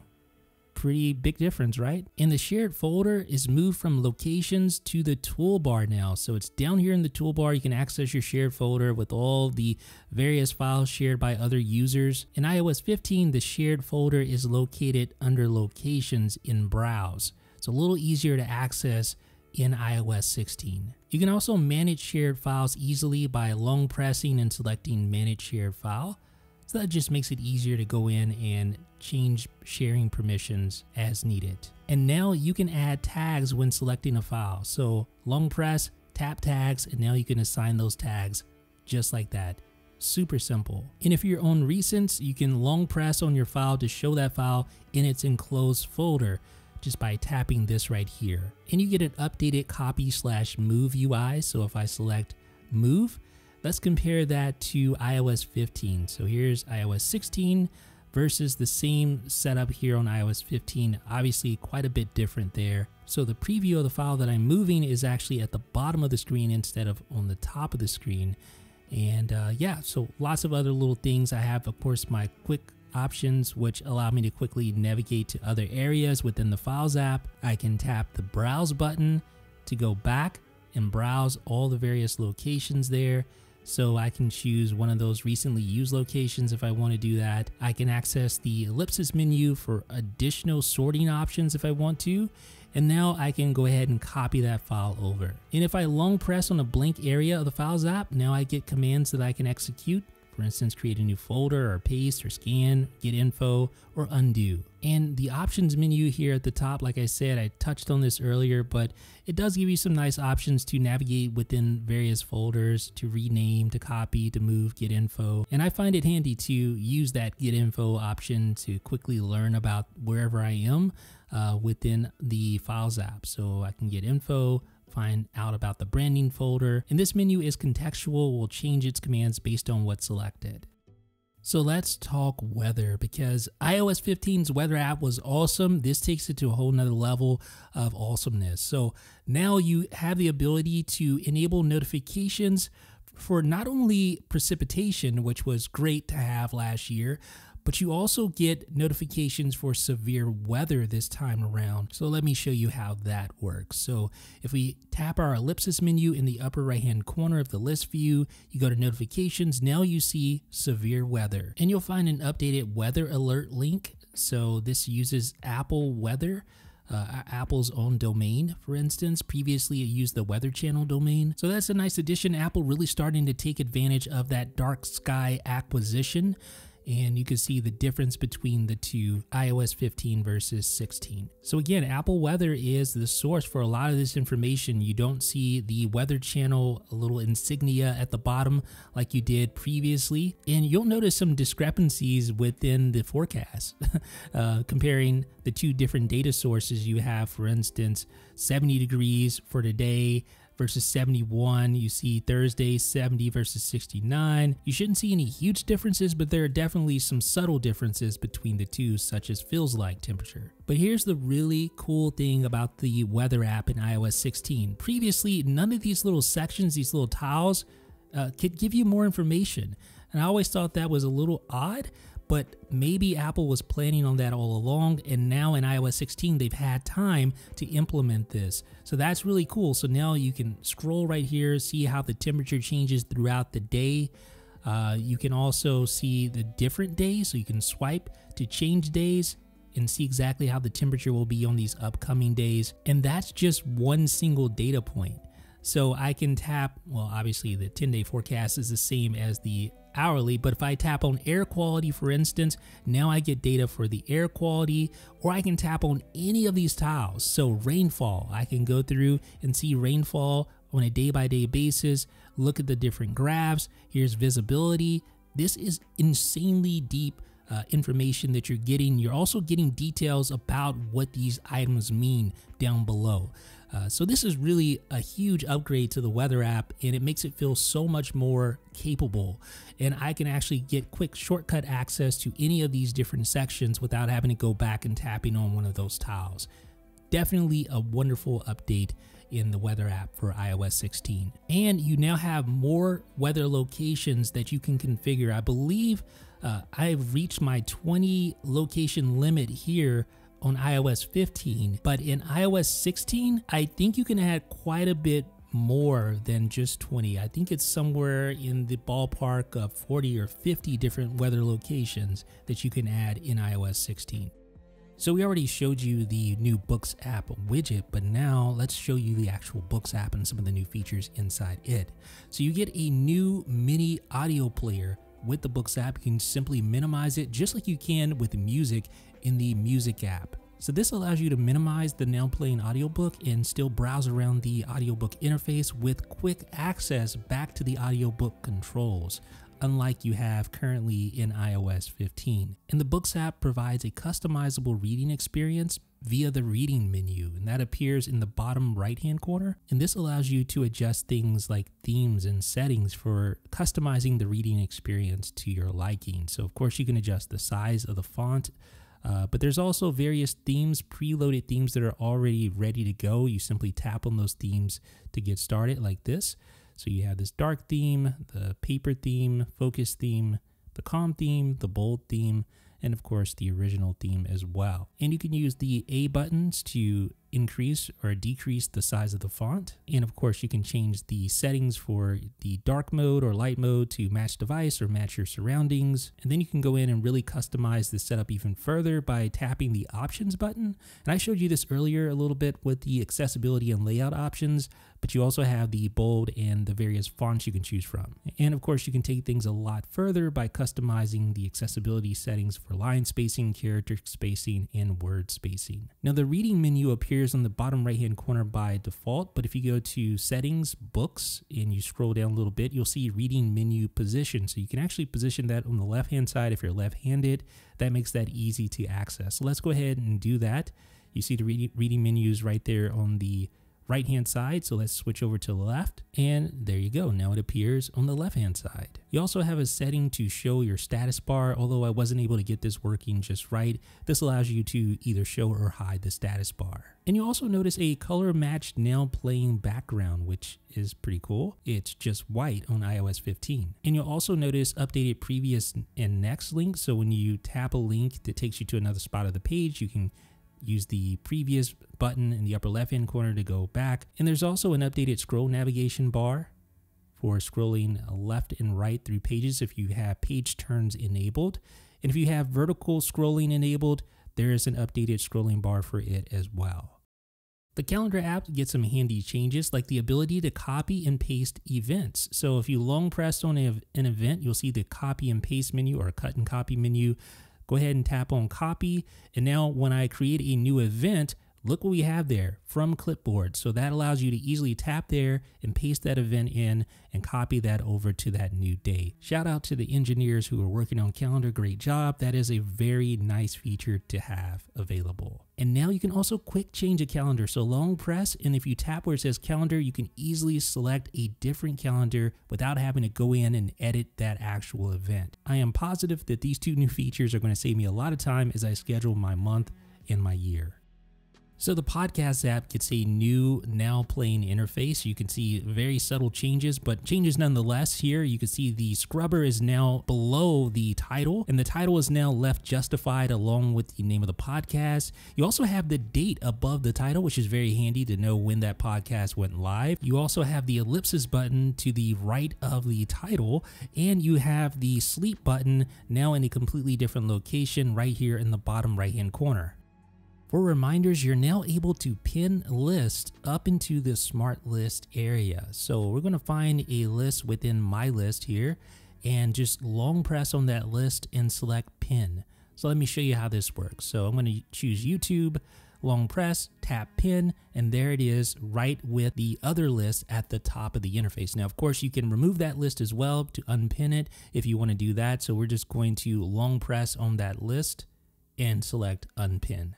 Now, iOS 16 also allows you to save a list as a template to continue to reuse it. Maybe there's a routine that you often use. If you tap the ellipsis button and select Save as Template, now you can save that particular list as a template. You can give it a new name, tap Save, and there you go. So how do you use that template? Well, when you create a new list, you can simply create new lists from templates. So I'm going to tap Add List down here in the bottom right-hand corner, and you can see the templates tab here, and then choose your template and create just like that. So now it creates a brand new video planning template, and I can rename that to give it its own unique name. So I'm going to call it iOS 16 video, and there we go. Now, if I want to go back and view my template, I simply go back to YouTube, and then I'll see the little template button in the upper right hand corner, the two little squares there, and then I can tap on that and use that to create a template as well, or to manage that template if I need to. And in iOS 16, you have a new completed smart list that contains all of your completed list items. And it not only shows you the date, but the time that that particular item was completed as well. And now you have improved schedule and today list. So if you tap today, you can see it's grouped by morning, afternoon, and tonight. That is really nice, so you can quickly glance at that to kind of get an idea of what comes next. And then when you add an item to the list, you can just simply tap either morning or in afternoon or in night, and those will be timed accordingly based on the time of day. And you also have improved schedule lists, and this takes it to the next level. So not only do you have today, but then you have tomorrow, then you have, the rest of the week, you have the rest of the month, and then you have all the subsequent months, even until the next year, right? So this is a very handy way to get a broad overview of what's going on in your life. Now you also have improved list groups. So right here, you can see the fam list The personal list and the personal biz list are all grouped under personal. Now, if I tap on the disclosure triangle, it will hide those list items. But in iOS 16, if you actually tap on the name of that group, now you can view everything across all lists. And now in iOS 16, you can get notifications in shared list whenever an item is added or completed. So if you go up to the share button, you tap manage shared list, now you have these two options: notify me when others add reminders and notify me when others complete reminders. There's also richer notes support. So I can go in here and create bullets to organize. I can create bold text, I can create underlines, etc. So here I'm creating an unordered list. So I have eggs, cheese, bread, jelly, and more cheese. So I can create a numbered list. Let's go ahead and try that again. There we go. And let's go ahead and bold something, why don't we? Just like that. And the Reminders app features enhanced smart lists. So you can go in and manage that smart list, and now you see a much more dense set of filters that you can enable to really key in on specific items in your list. So you can select any or all. So you can match any of these rules or all these rules if you're looking for a more strict filter. And I'll set it to all just to make it a little less strict. So let's talk about some of the enhanced filters. So I have my tags here. Now I can filter on any tag, any selected tags, all selected tags, or no tags. So that's really taking it to the next level. So if I set any tag, all the tags disappear because any tag will work. But now I can actually strike through tags. I can, of course, deselect and select a tag, and of course, add a tag as well. Now let's talk about the filters. So some of these filters obviously were already there in iOS 15, but now you get much more in-depth filtering options. For instance, you can select on a date, before a date, or after a date. Time options are relatively the same. For location, you can select no location. For priority, you can select no priority. For flagged, not flagged. And you now have a new list filter as well in iOS 16's Reminders app. Needless to say, it's a ridiculously deep way to filter your reminders for hyper-focused lists.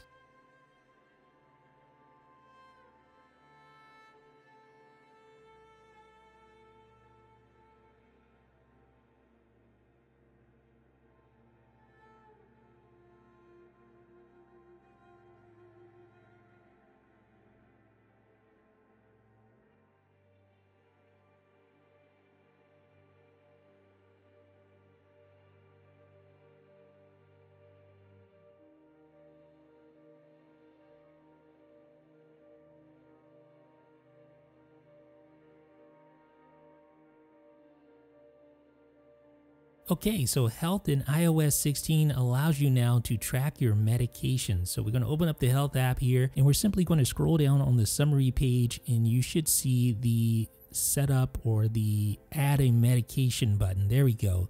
So this allows you to set up medications. You can track all your medications from here in one place, set a schedule to get reminders, and learn about potential interactions. Now, to add a medication, you simply start typing the name. So I'm going to put in Nurtec, if I can spell. There we go. So migraine medicine, very familiar with that. Hopefully no migraine sufferers watching this video, but if you do, I definitely empathize with you. So you can set the frequency. I take this every other day. You can set the time of day. So you can say the time. So I'm going to choose about 6 a.m., 1 unit, tap next. And now you can choose the shape of the pill. It looks like that. And that's pretty cool. So next you can choose the color. It's a white pill. No nickname, no notes. And then you can select medical or medication interactions. So there's various interactions you can use these little switches to enable. So we'll enable the alcohol switch just like that. And we'll talk more about interactions a little bit later. But let's go ahead and tap done. I think we're all set up to set up our Nurtec ODT medication log. But what's really cool is you can use the camera on your iPhone to add a medication as well. Just give access to the Health app, get started, and place the package right there in front. And there we go. Possible match, Nurtec ODT, added in just like that. And you can also get dose reminders if you go in and enable the dose reminders switch. And that's going to give you an alert whenever it's time to take your medicine. And you, of course, you also have medication logging, so you can say when you took the medication. So I didn't skip it, I took it for today. So we're going to go ahead and see the time, the unit. You can, of course, change that up if you want to. Just tap taken to log the fact that you took the medicine today. And you can learn more about your medication. Simply tap on the medication and scroll down, and you'll find an About section. So that gives you some details on what this medication does, what its purpose is, and it also talks about any side effects that are involved here as well. Now, we also talked about interactions earlier. This one, thankfully, doesn't have any interaction factors with alcohol, but any interactions that may be of a serious, critical, or moderate nature will be listed here. And the Health app in iOS 16 gives you the ability to invite someone to share their health data with you. So if you have an older parent, you can invite them via a message or via an email, and that will help you be able to work together with them to manage their health. And then you also have vision prescriptions. So you can just search there within the browse section, and now you can add a prescription for your glasses or your contacts. So you can select your lens type at the top, glasses, contacts. You can add a description, date issued, even add an image of the prescription if you want to do that, and then have all your prescription details with your right sphere, left sphere, axis, cylinder, etc. Awesome new feature to have. And in health settings, you'll notice the health checklist. So if we go into settings here, health, you can open the health checklist directly from the settings to go through and verify that you have important things taken care of, like irregular rhythm notifications, your medical ID, emergency SOS, etc.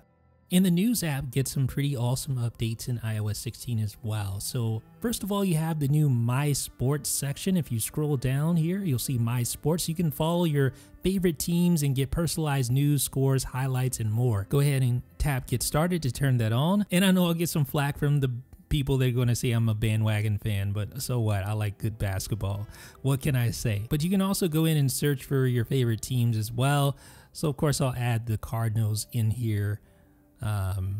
Just like that.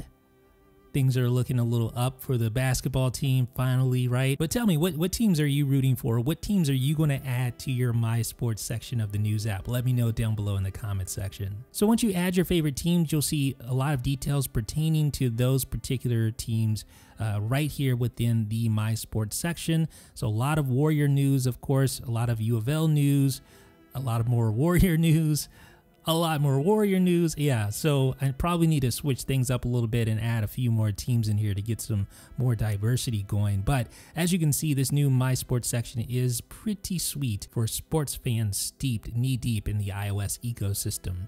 So now let's talk about favorites. So you have the favorites right here, NBA, ESPN, Warriors, but you can actually go in and configure those favorites. If you go to following and go to edit, now you'll see a new little favorite button there that you can select for all these various channels and things that you follow. So I can say NPR is a favorite, or I can say NBA, or I can deselect a favorite if I want to do that. But let's go ahead and see what our changes look like. So now I got National Geographic, Warriors, ESPN, NBA, NPR, and I can tap on those to quickly get to that particular area. So that's a nice new feature in iOS 16's News app. So like the iPad, the Notes app on the iPhone now supports Quick Note, which is awesome, right? You can create a quick note from basically anywhere. You can use the quick note shortcut from Control Center, or you can create a quick note directly whenever you invoke the share sheet.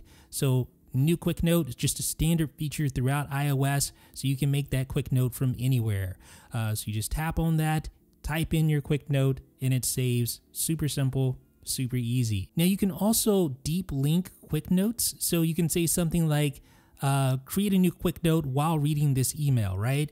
And it'll create a new quick note, but it'll have the ability to add a link to the email you were just reading. So I can type in whatever I want regarding that note, and then I can simply tap add link to link back to that email whenever I view that note. So now when I open up the Quick Notes folder, I open up that note, tap the link, it takes me right back to that email. And like the Reminders app in iOS 16, the Notes app now gets enhanced smart folders. And this is on a whole nother level. I mean, there's just so many things to filter on here. Like before in the Reminders app, you can now filter on your tags, so you can select all selected tags, etc. But here, you just see how much dense data that you can filter on. It's just ridiculous. Because previously in iOS 15's Notes app, you literally could only filter a smart folder on one category, and that was tags. But now you have all this other metadata like date created, date edited, shared, mentioned, checklists, attachments, folders, quick notes, pin notes, lock notes. You have all this other data to filter on, so you can really hone in on a specific note that you're looking for thanks to these filters. And like I mentioned, while you could filter on tags before, now you have a lot more options because you can filter on any tag or select a tag. You can even enable or disable a tag just like that. And of course, create new tags from here as well. And as if all that wasn't enough, you can now filter by any or all of the categories mentioned down below.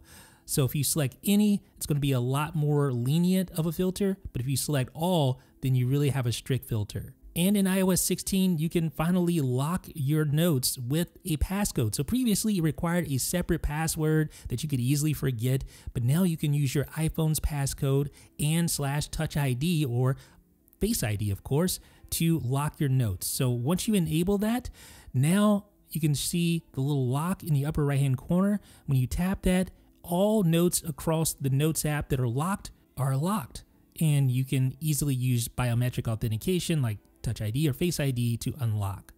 All right, so we're going to go ahead and enable Face ID for this account's locked notes. Tap OK. So now you can simply tap the lock button in the toolbar to lock or unlock. So now the note is locked. I tap View Note, Face ID unlocks. Again, just for emphasis, let's go ahead and view Note, Face ID unlocks. It's a really great feature. Let's go to Settings. In our Notes settings, you're going to see the Password panel. And this allows you to lock your notes with end-to-end encryption. You see the ability to use your device passcode now and enable Face ID. So like I was saying, back to the Notes app. If you lock the Notes app, all locked notes are locked, right? So that means if you have multiple locked notes, all those will be locked when you lock the Notes app. So when I unlock, all your notes will be unlocked as well, right? Do you understand how that goes? So let's go ahead and unlock this note, just like that. So now I have two notes that are unlocked, but when I go into that individual note and lock that note, it locks all the notes across the Notes app.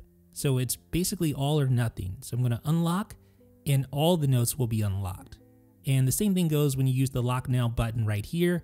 If I tap that, it'll lock all the notes across the Notes app. And notes are now grouped by date. So that's a really cool thing. So you have today, you have yesterday, previous 7 days, and you can change that up, of course. If you go in to date headers, you can turn that off if you want to, and it'll just list all the notes with no dates. But I actually kind of like the date headers. I don't know about you guys, but I think it's very handy. So we're going to go ahead and turn that back on. And you can also adjust this setting via the Settings app.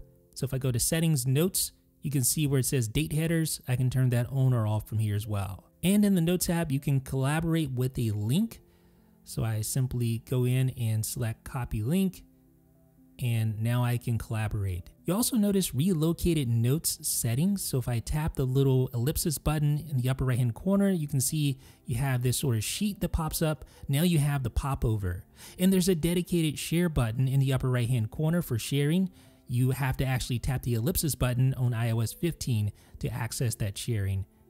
So I think this is a lot better if you want to quickly collaborate or quickly share a note with a friend. And last but not least, I don't know if this will be a strictly beta thing, but you now have the ability to debug handwriting feedback. Let me know, is that new or is that something that's always been in these betas? I can't remember. So the Messages app in iOS 16 gets tons of new features, starting with the headline ability to edit a sent iMessage. So let me show you how this works. I'm just going to type in a message here, and we're just going to put that in there and make a spelling mistake. How about that? We're going to go ahead and send that. And now, if I do so within 15 minutes, I can long press and select Edit and edit that message. So I have to do this within 15 minutes. And once I do, then all I need to do is tap the little blue checkbox, and now the message says edit it, and the recipient will also see that the message has been edited, assuming they're running iOS 16. So if I long press on this message here, I can't edit because it falls outside of the 15-minute threshold window. Now, along with editing messages, I can undo a message within 15 minutes. So just select undo send. After long pressing, you'll see it go poof and goes away, and you'll see a note that says you unsent a message, and the recipient will see that as well. Again, they need to be running iOS 16. Now, you can also mark a message as unread.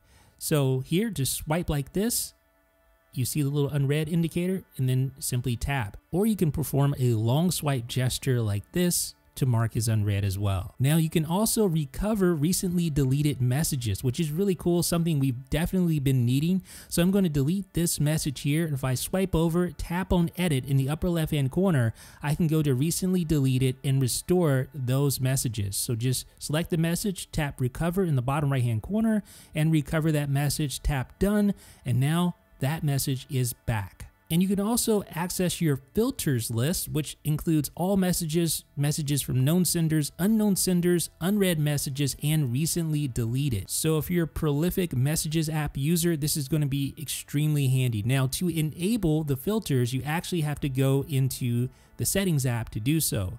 So let me show you how that's done. So we're going to swipe over to the Settings app here.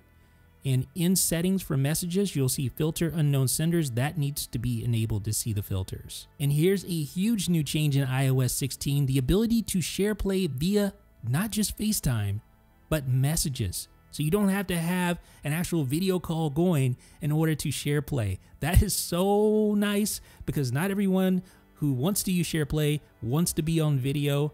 This is a huge improvement in iOS 16. You can see I'm playing this music and it automatically syncs. Even though I don't have a FaceTime call going, SharePlay is working perfectly. And you can send collaboration invitations via the Messages app. So you can collaborate with your Safari tabs, and we'll just send that. You'll see it appear here in just a second. There we go. So there's that collaboration invitation and it is sent, and you can see where the sharing is active, and you have collaboration updates. So you can see which tab the person's currently looking at. You'll see it switch here in just a second. There you go. We'll talk more about Safari later. And in iOS 16, tapbacks to a group SMS thread no longer spam the conversation with so-and-so liked this, so-and-so thumbs up this. That's out of here with iOS 16. And we touched on this earlier, but now Dictation replaces the audio message button within the Messages app. That is a welcome new addition. So now I can just use that button to dictate my messages just like this. And again, Dictation is so much improved in iOS 16 because you can also type using your keyboard while Dictation is active and pick up dictation at any time. And of course, you have automatic punctuation as well. It's just a much improved experience, and it works great with the Messages app. But with that being said, where's Audio Messages? Well, Audio Messages now has a separate Messages app, as you can see right here. And this is a very good change. So if you like to send audio messages, don't fret, you still can. Just use the Audio Message app. When you tap that, now you have options. You can either tap or hold to record, and you have this full-on interface so you can see waveforms and everything. So let me give you a brief demonstration of the Audio Messages app. So you can still long press just like you did before to record your message, and as you can see right here, the message is recording. It works just as you would expect, and it sends immediately to your recipient. And if you want to cancel that message, simply swipe down like that and release. But the really great thing is that you no longer have to hold your finger on the record button to record audio messages. Simply tap like that. You can see the waveform, you can continue to talk. It is great. You no longer have to perform finger gymnastics in order to send an audio message. It works just like this. Now when you're finished, you can just tap the stop button, and now you can play that message back to preview it. You see that nice waveform at the top as well. You can't really scrub through that waveform, you just play it back. But nonetheless, it is a very nice looking interface there. You can swipe down and then you can go ahead and send that message if you approve of it just by tapping the send button, or you can tap the X button to close or to delete that message if you want to do that. But let me show you one other really cool thing. You can scrub through these audio messages just by tapping and holding and dragging your finger. Yes, you can scrub through audio messages now in iOS 16, which is great. And then finally, iOS 16 will suggest contacts via the QuickType keyboard. So if I type in call Benjamin, there we go. So you can see it recommends Ducky. So I can just tap it and it inserts just like that. And Memoji in iOS 16 brings more sticker poses. So if you scroll down to the bottom here, you'll see several new stickers. You have the chef's kiss, for instance, the rejection or the talk to the hand, the yawn, the bird circling around the head, the snap, and the little head in the hands pose. But yeah, the chef's kiss is definitely up there as my #1 pick for iOS 16's new stickers. And in iOS 16, all Memoji stickers can be used as your contact sticker. So you can see you only have a limited amount on iOS 15, but a whole lot here on iOS 16. And you even get several additional poses for the contact sticker. Now, I'm not going to even try to quantify all the hairstyles that are new here in iOS 16 for Memoji characters. There's a lot of them, but it's hard for me to even differentiate one hairstyle from the other.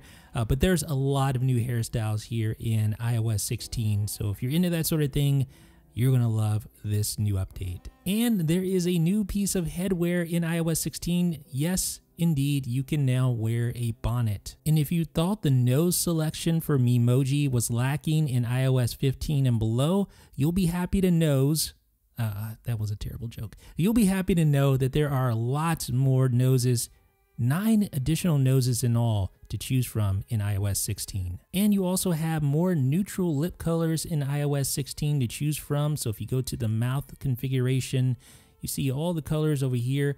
But notice if I scroll over, you're going to see these neutral colors, including this sort of brownish red, this brown color, and this purple color. Now let's talk about the music app in iOS 16. So now you can keep track of your favorite artists simply by tapping the little favorites button in the upper right hand corner, and this allows you to hear about new music first from that favorite artist, new features, live events, special offers, and you can enable notifications and be notified when your favorite artists drop new music. And you can easily enable or disable favorites simply by tapping the little star in the upper right hand corner. And not only that, on the Listen Now tab, you'll see a new section for your favorite artists, and all your favorite artists will be contained there. So you can tap on that individual artist to be taken to their page, and you will be able to also tap the favorite artist heading, but it isn't working thus far in this initial beta. Now here's an awesome feature, the ability to sort playlists now. So in iOS 16, you see this sort by when viewing a playlist.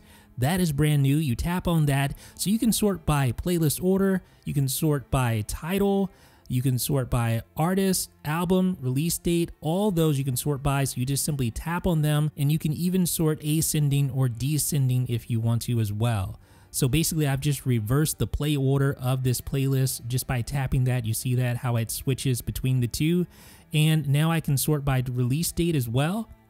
And if I go back in there, I can actually sort ascending or descending by release date. You see a little down arrow indicating that. As someone who often uses playlists, I love this new sorting feature. Another thing you'll notice are the updated scrubbers. So when you tap, you'll notice that the scrubber gets bigger, whereas on iOS 15, you just have the little knob that appears. And I feel like Apple may refine this in upcoming beta releases. The scrubber is also similar for the volume adjustment as well. What do you guys think about this? And when viewing the playback queue in iOS 16, you'll notice that the progress bar is hidden. So you see the progress bar here, you can scrub through that, but you don't get that here on iOS 16. And here's something really cool. You can drag and drop music to add to the up next queue. So you simply drag this song onto the now playing interface, and now that song will be queued up next, as you can see right there. So let's do it again. So we have Blossom, Midway. Let's go ahead and minimize and drag another song. Let's drag Cotton Sky. Let's go ahead and grab that, drag it, and then Cotton Sky should be up next, just like that. You can now have enhanced foreground blur in portrait photos in the camera app for iOS 16. So let me show you what I mean. So I'm going to just lock in on this guy right here, and I'm going to put something in the foreground. You're going to notice the blur is certainly better than it is on iOS 15. Pretty impressive. You'll also notice improved quality when recording in cinematic mode. Now this isn't the greatest example of that using a duck. It really is most noticeable when actually recording people, but on the iPhone 13 and the iPhone 13 Pro, the depth of field effect is more accurate for profile angles and around the edges of hair and things like glasses. And FaceTime in iOS 16 now allows you to hand off to another device like an iPad or a Mac. So let me show you what I mean right here. So I have the FaceTime handoff indicator. All I need to do is tap that, and now I have an option to hand this call off that I'm running on my iPhone over to my iPad. So let me try to show that to you. So you see that thing in the background, that little green button says switch, and I can switch over from my iPhone to my iPad just like that. And in FaceTime calls, there's new SharePlay app discovery. So if you tap the SharePlay button, now you see apps for SharePlay. So you can choose some of those that are surfaced there, like the music app, and then you can start a SharePlay session for music. But what's also neat is you can also go back to the SharePlay apps for SharePlay section and tap the more button if you like to find additional apps that are compatible with SharePlay. And of course, you have live captions within FaceTime, so you can enable that right from the FaceTime interface. And there you go. So when you're having a conversation, you're going to be able to see what that person is saying via text and also see the person. So it's kind of good. Maybe you just can't actually have an audible conversation at the moment, or maybe you have hearing difficulties. This can be great to handle that. And it's going to be hard to see, but FaceTime shows controls at the top of the interface without the little border around it, unlike iOS 15. So just a cleaner interface in my opinion. Now let's talk photos. The Notes app isn't the only app in iOS 16 to gain duplicate detection. Now you also have duplicate detection within Photos. So here on the Albums tab under Utilities, you'll see a new duplicate section, and this allows you to not only identify those duplicates, but to take action and merge those duplicates together. Now merging will combine relevant data like captions, keywords, and favorites into one photo with the highest quality, and albums that contain merged duplicates are updated with that merged photo. So it sounds like a win-win situation. So you can actually filter your duplicates as well. If we tap on the ellipsis in the upper right hand corner, first and foremost though, you can change up the aspect ratio grid if you want to do that. But if you go to filter, you can now filter based on photos or videos. So you can either do one or the other or all items. And you can see how many of those items will be displayed. So tap done. And now we have our two duplicates here. So let's just go ahead and merge. So this will keep one photo that combines the highest quality and relevant data from both duplicates, and the duplicates will be moved to recently deleted. Now, what about a photo or video with multiple duplicates? Well, same thing, it merges all 5 of those duplicates together. And in photo settings, you now have updated text for the show hidden album. So let's go into settings and go into photos, and you're going to see where it has show hidden album right here.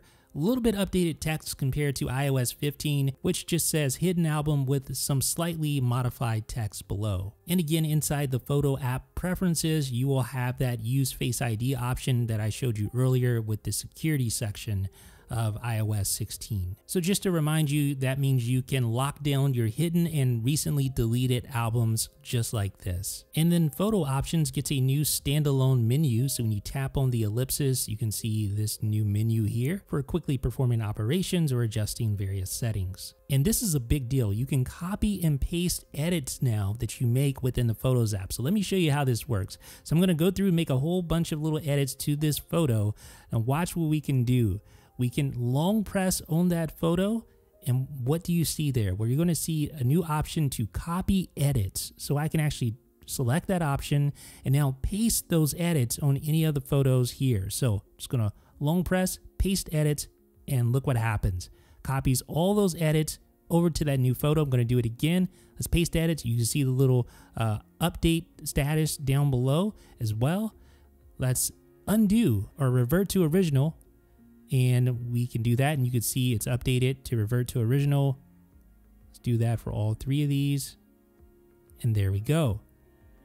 So let's select multiple items here, and we're going to paste those edits, and look, you can see the status down below, just like that. So let's go ahead and do that again, and this time we're going to undo those changes. So select these 3, hit the ellipsis, revert to original. Look, I can actually cancel that operation. Doesn't look like I got it in time. So let's try that again. So we're going to select a whole bunch of photos here so we can have some time. All right, so now let's hit our ellipsis and paste edit, and I'm going to cancel the operation mid-flight. And I was able to successfully cancel the effect for some of the photos. Now in iOS 16's People album, you can sort those photos via name alphabetically. So I just did that. So I can move and create my own custom order, and then I can go back in and select name just like that.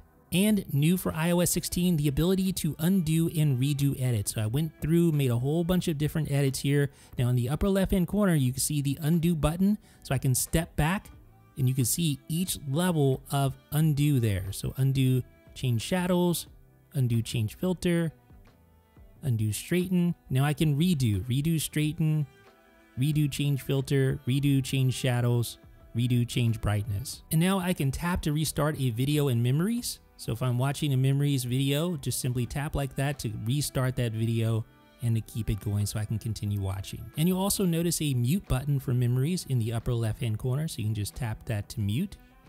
Pretty simple, straightforward to the point. Tap it again to unmute. And in iOS 16, you can now turn off featured content like Memories and featured photos. So if we go to settings and we go to photos and we scroll down a little bit, so scroll down, you're going to see show featured content. You can now turn that off if you wish, and that will disable featured content in the Photos app. It'll also disable it from Photos widgets as well. So you can see Memories and featured photos, featured content is turned off. If you'd like to resume that, you can go to settings to turn it back on. But now let me show you how widgets will look without the featured content enabled. So we're just going to add a photo widget, and you can see featured content is turned off for all three widgets. And when venturing into the aspect ratio section when editing a photo, you'll now find a new wallpaper crop. So this is perfectly designed for creating wallpaper for your iPhone. And now you can search for text within the Photos app. So I'm going to look for some text here. What are we going to search on? I think we'll search on that right there. So let's go ahead and hit the search button and then type in updated glyph. And it finds that photo exactly. And this is a really cool feature. So when you select multiple photos in the Photos app in iOS 16 and you long press on one of those photos, watch what happens. They're all going to just act like gravity and just get sucked right in, so you can select all those photos at the same time and then perform any sort of actions you want to on those photos, or move them to another application, or perform a paste edit, and you can see that running just like that. So let's do that again, and we're going to undo that paste edit. We'll just revert to original, and you can see it running like that. So the Mail app gets some significant improvements in iOS 16 as well. Let's start off with smart search suggestions. So you basically get better search results in iOS 16. It will prompt you for search results on documents and photos. It'll also give you suggested text in there as well. Overall, search is smarter in iOS 16 in the Mail app. Now, this is one of those features that you just have to love. So I typed in here, I've attached the receipt for my purchase. Do you approve, or so you approve, typo, right? But I'm going to go ahead and try to send this. Now look what you see there. Did you mean to add an attachment? iOS was smart enough to realize that you meant to probably add an attachment and you forgot to do so. So it's going to prompt you to add one now, or you can choose to send the message anyway.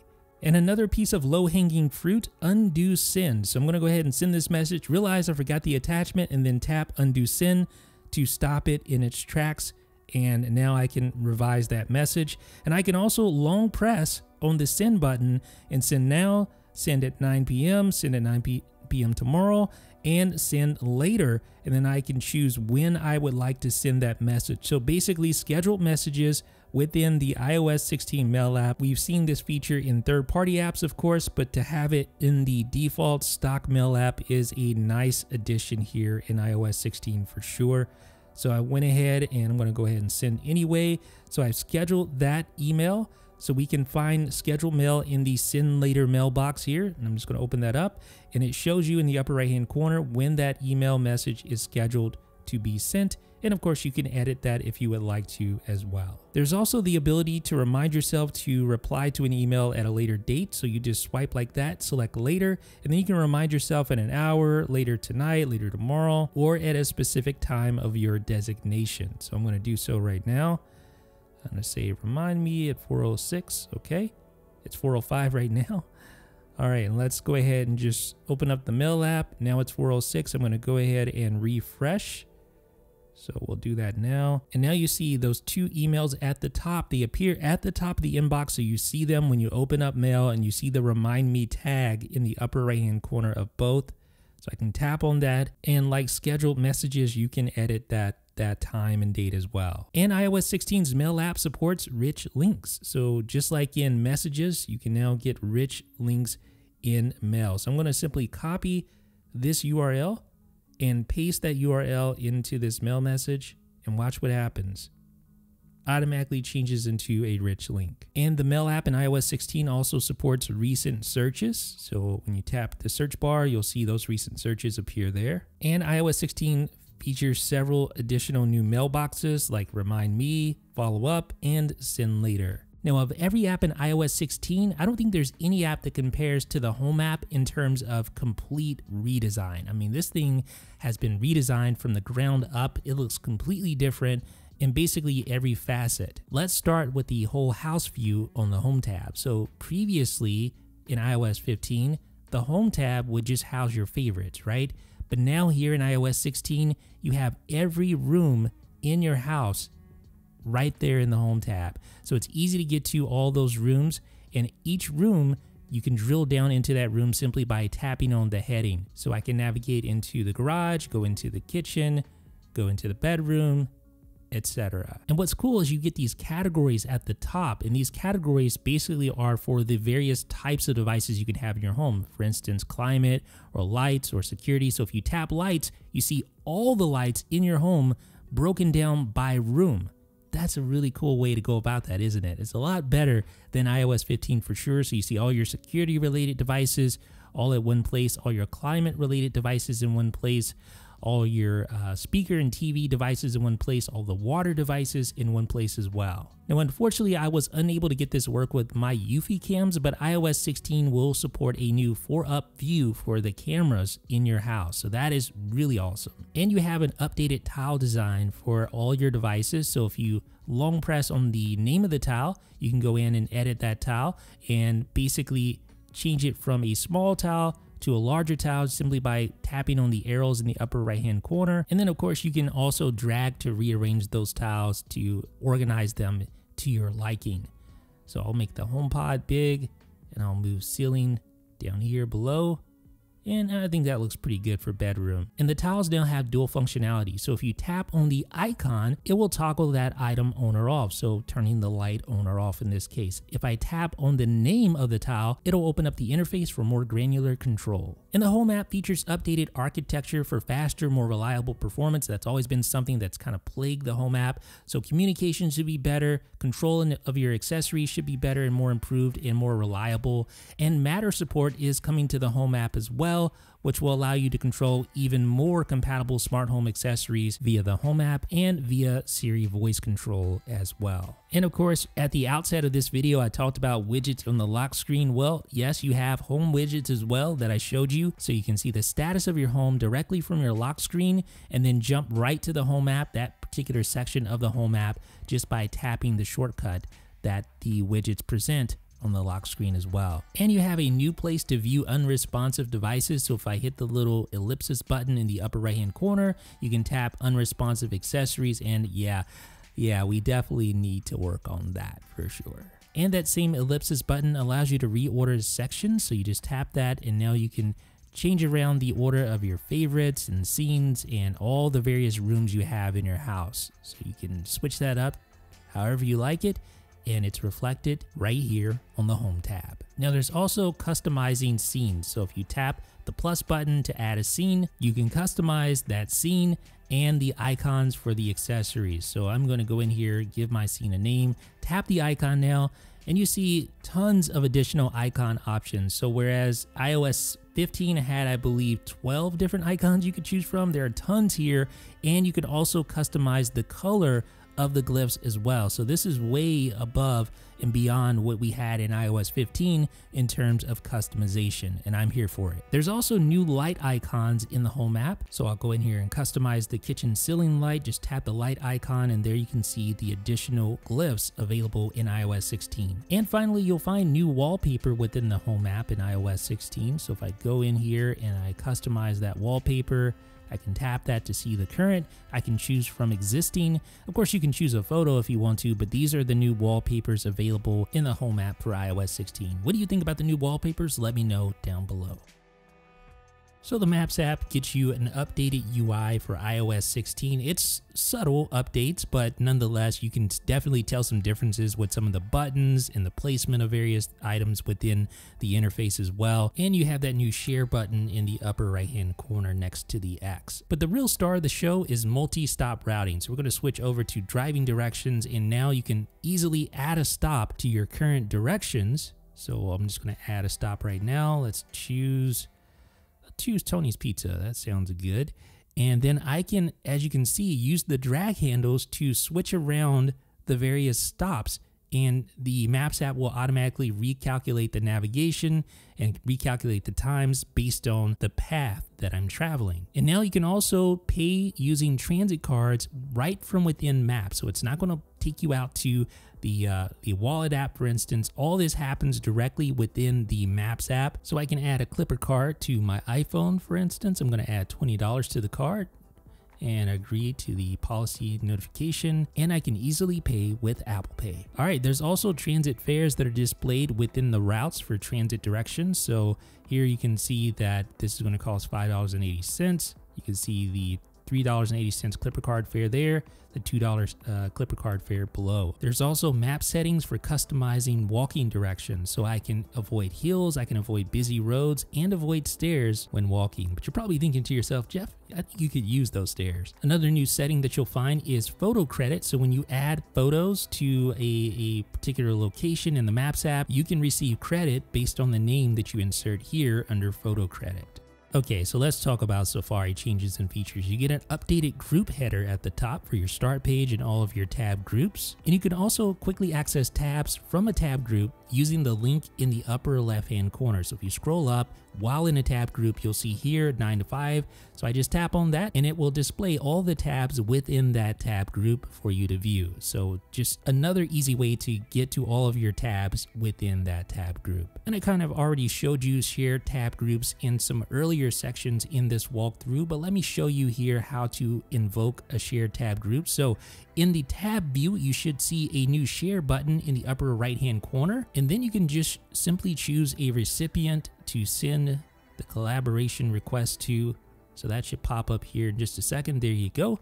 So now you can just send that and everyone can add their own tabs and see those various tabs update as they all work together. You can even see a little icon indicating which tab a person is viewing at any given time. And you can of course manage the tab group as well. So the tab group in the upper left hand corner now shows a share glyph along with the share glyph on the opposite side too. Now here's something really cool, tab group start pages. So here I have the 9 to 5 tab group. Now if I tap plus and I tap edit, I can actually customize this start page for just this tab group. So I'm going to change the wallpaper. You can see I've done that. So now when I open up a new tab, yes, that wallpaper displays, but watch what happens when I switch tab groups back to the main 7 tabs that I have open. It's a completely different wallpaper, a completely different start page. So fully customized start pages for each individual tab groups in iOS 16. But it doesn't stop there. You can also edit your start page to display tab group favorites. So these will only display within this tab group. So I'm going to go ahead and enable that. And once that's enabled, you'll see a new section within that start page for 9 to 5 favorites or whatever the tab group is called. That is what the favorite section will be called. And it's separate from your normal favorites. So just keep that in mind. So I'm going to open up Electrek here and I'm going to actually save that as a bookmark in my 9 to 5 favorites. See that? Add to 9 to 5 favorites specifically. And when I save, you're going to see that. Let's go ahead and open up the start page and you're going to see Electrek under 9 to 5 favorites. So again, completely separate from the rest of your favorites. So let's switch over back to our normal group of 8 tabs here, and you don't see 9 to 5 favorites because I'm not in the 9 to 5 tab group. But if I switch back over, guess what? I do see the 9 to 5 favorites in addition to my normal favorites. Now in iOS 16, you can also show recently deleted tabs within the start page. Let me show you how that works. So we're going to go down here and edit and then enable the switch for recently closed tabs. So we'll do that and close out. So now any tabs that I've recently closed will appear here on the start page, and I can tap them to open them, of course, or I can swipe to delete. So tap to open just like that. Now you also have the ability to pin tabs for the first time in iOS. So let's go ahead and switch to our Apple tab group. There we go. So now if you long press on one of the tabs, you'll see the new option to pin a tab just like that. So now the pinned tab will appear at the top of the interface. I'm going to pin a few more. There we go. So we have 3 pinned tabs. And what's cool is you can reorder those if you want to, but pinned tabs are nice because they're always at the top. They're easy to access, easy to switch to. It just kind of makes sense. And there are additional benefits. So you can't swipe to delete a pinned tab, so you won't accidentally remove that pinned tab like you could just a normal tab. So for a normal tab below, you could easily swipe to delete that, right? As you see there. So that doesn't happen with pinned tabs at all. But what if you want to get your pin tab back to normal? Well, you can unpin that tab just with the long press, or you can simply drag it back down like that to get it unpinned. So we'll go ahead and repin Birch Tree, just like that. Now, what if you switch to a different tab group? Do those pinned tabs appear in other tab groups? Well, let me show you right now. So we're just going to tap the tab group button and switch over to 9 to 5. And as you can see, no. Pinned tabs are exclusive to the tab group that they're in. But here's another benefit. Close all tabs. Watch what happens. You see it says 3 there. When you batch close all your tabs, yes, your pinned tabs remain. Other iOS 16 benefits include extension syncing. So let me try to demonstrate this for you. So if I go to settings and I go to Safari and I go to extensions, you'll see this option to share across devices. This is new for iOS 16. So when I install a new extension here on this device, you can sync that with other iOS 16 enabled devices. So I'm downloading Noir, which gives you dark mode for Safari and unsupported web pages. So we're going to go ahead and make sure that is enabled.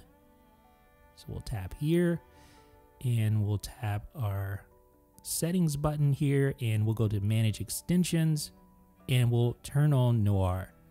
All right, so that is on. So let me grab my other iPhone and let me show you what we see on that screen. But before that, let's go ahead and enable dark mode or enable Noir for this website, ESPN. So we'll always allow on this website. And I don't have dark mode enabled right now, but I can turn that on. And now you'll see the ESPN website is dark. Normally it can't do that without that extension. So I'm going to go to settings on my other iPhone running iOS 16, go to Safari, go to extensions, and you'll see, just wait for it. There we go. So you see Noir, that appears. So now I can simply download that because it recognizes it's on the other device that I have. So Noir is downloaded. Now watch what happens when I go to manage extensions and when I turn on Noir. I just turned it off previously just to show you this. But now when I do that, you're going to see, bam, extension turned on automatically on the other device. That is really cool. All right, so let's talk about other syncing possibilities within iOS 16, website settings sync. So if I go to settings, Safari again, and I go back down, you'll see a new option for share across devices for settings for websites. So what does that mean? Well, if I tap here, you see where it has show reader. Well, in your website settings, you can make it so that reader mode will always be displayed whenever visiting this particular website, in this case, The Verge. So I'm going to tap my little settings button, go to website settings, and now you'll see use reader automatically while viewing theverge.com. And as you can see, there are other settings that will sync also.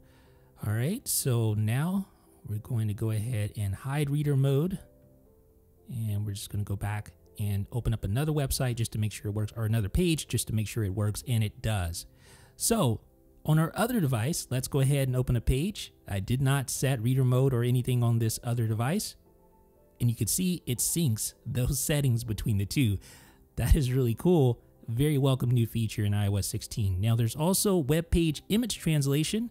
So you can translate from an image using that live text right there within Safari. So I can highlight text here, tap translate, and it translates that Japanese just like that. Now, there's also strong password editing. So you'll see this use strong password, but now if I tap other options, you can choose my own password. I can edit the strong password, or I can say no special characters, etc. So I feel like iOS is finally really giving power users more control over the experience, and I love it. Now in iOS 16, when you clear history in settings Safari, so clear history and website data. Notice what happens now. It's a little bit different. So I'm going to tap clear history and data. And now look what appears. It also prompts you to close tabs. So this will not affect tabs and tab groups, but it will close any open tabs in the mainline group. Now, there's also an updated request desktop website icon. I know, very subtle change, but a change nonetheless. And besides that, there's also an updated tab group icon. So you can see the group icon on iOS 16 is a little more square, where it's a little more rectangular on iOS 15. And you get web push notifications. So in advanced and experimental features, this is something that will be coming later on down the line. But you'll see it here under experimental features, built-in web notifications for push notifications in Safari. And there's different web technology support. So you get CSS subgrid support. Half of these things, I honestly can say I don't know exactly what they do. I guess I could Google it, but you have CSS contain intrinsic size. You have area reflection for element reference, and I believe a few more experimental settings. Now let's talk about shortcuts. It gets a new list view, so if you tap this little button here, you can switch from grid to list, and the list gives you, well, a list of all of your shortcuts that you have configured there. You can also sort that list via name, action count, last modified, if you wish to do so. And there's an updated color and glyph screen for the icons related to your shortcuts. So you can see I have a glyph assigned to random wallpaper. I'm going to just choose an icon. You can tap on it right there and choose icon in iOS 16. But you can see the difference. You still have, I believe, the same amount of glyphs in the same colors, but the layout is a lot different here in iOS 16. And finally, you have an updated quick action menu, which you can access by long pressing. And you can see there is no preview in iOS 16 like you have on iOS 15. And you'll notice a run quick action shortcut and an updated details glyph as well. So ladies and gentlemen, that has been an in-depth look at what's new in the iOS 16 beta. If you made it all the way to the end, congratulations. You are a true warrior for getting through nearly 3 hours of video. So again, if you appreciate this video, if you appreciate this channel, be sure to subscribe, hit the bell button, and also like this video so others know it's legit. Thank you for watching. This is Jeff with Cellular.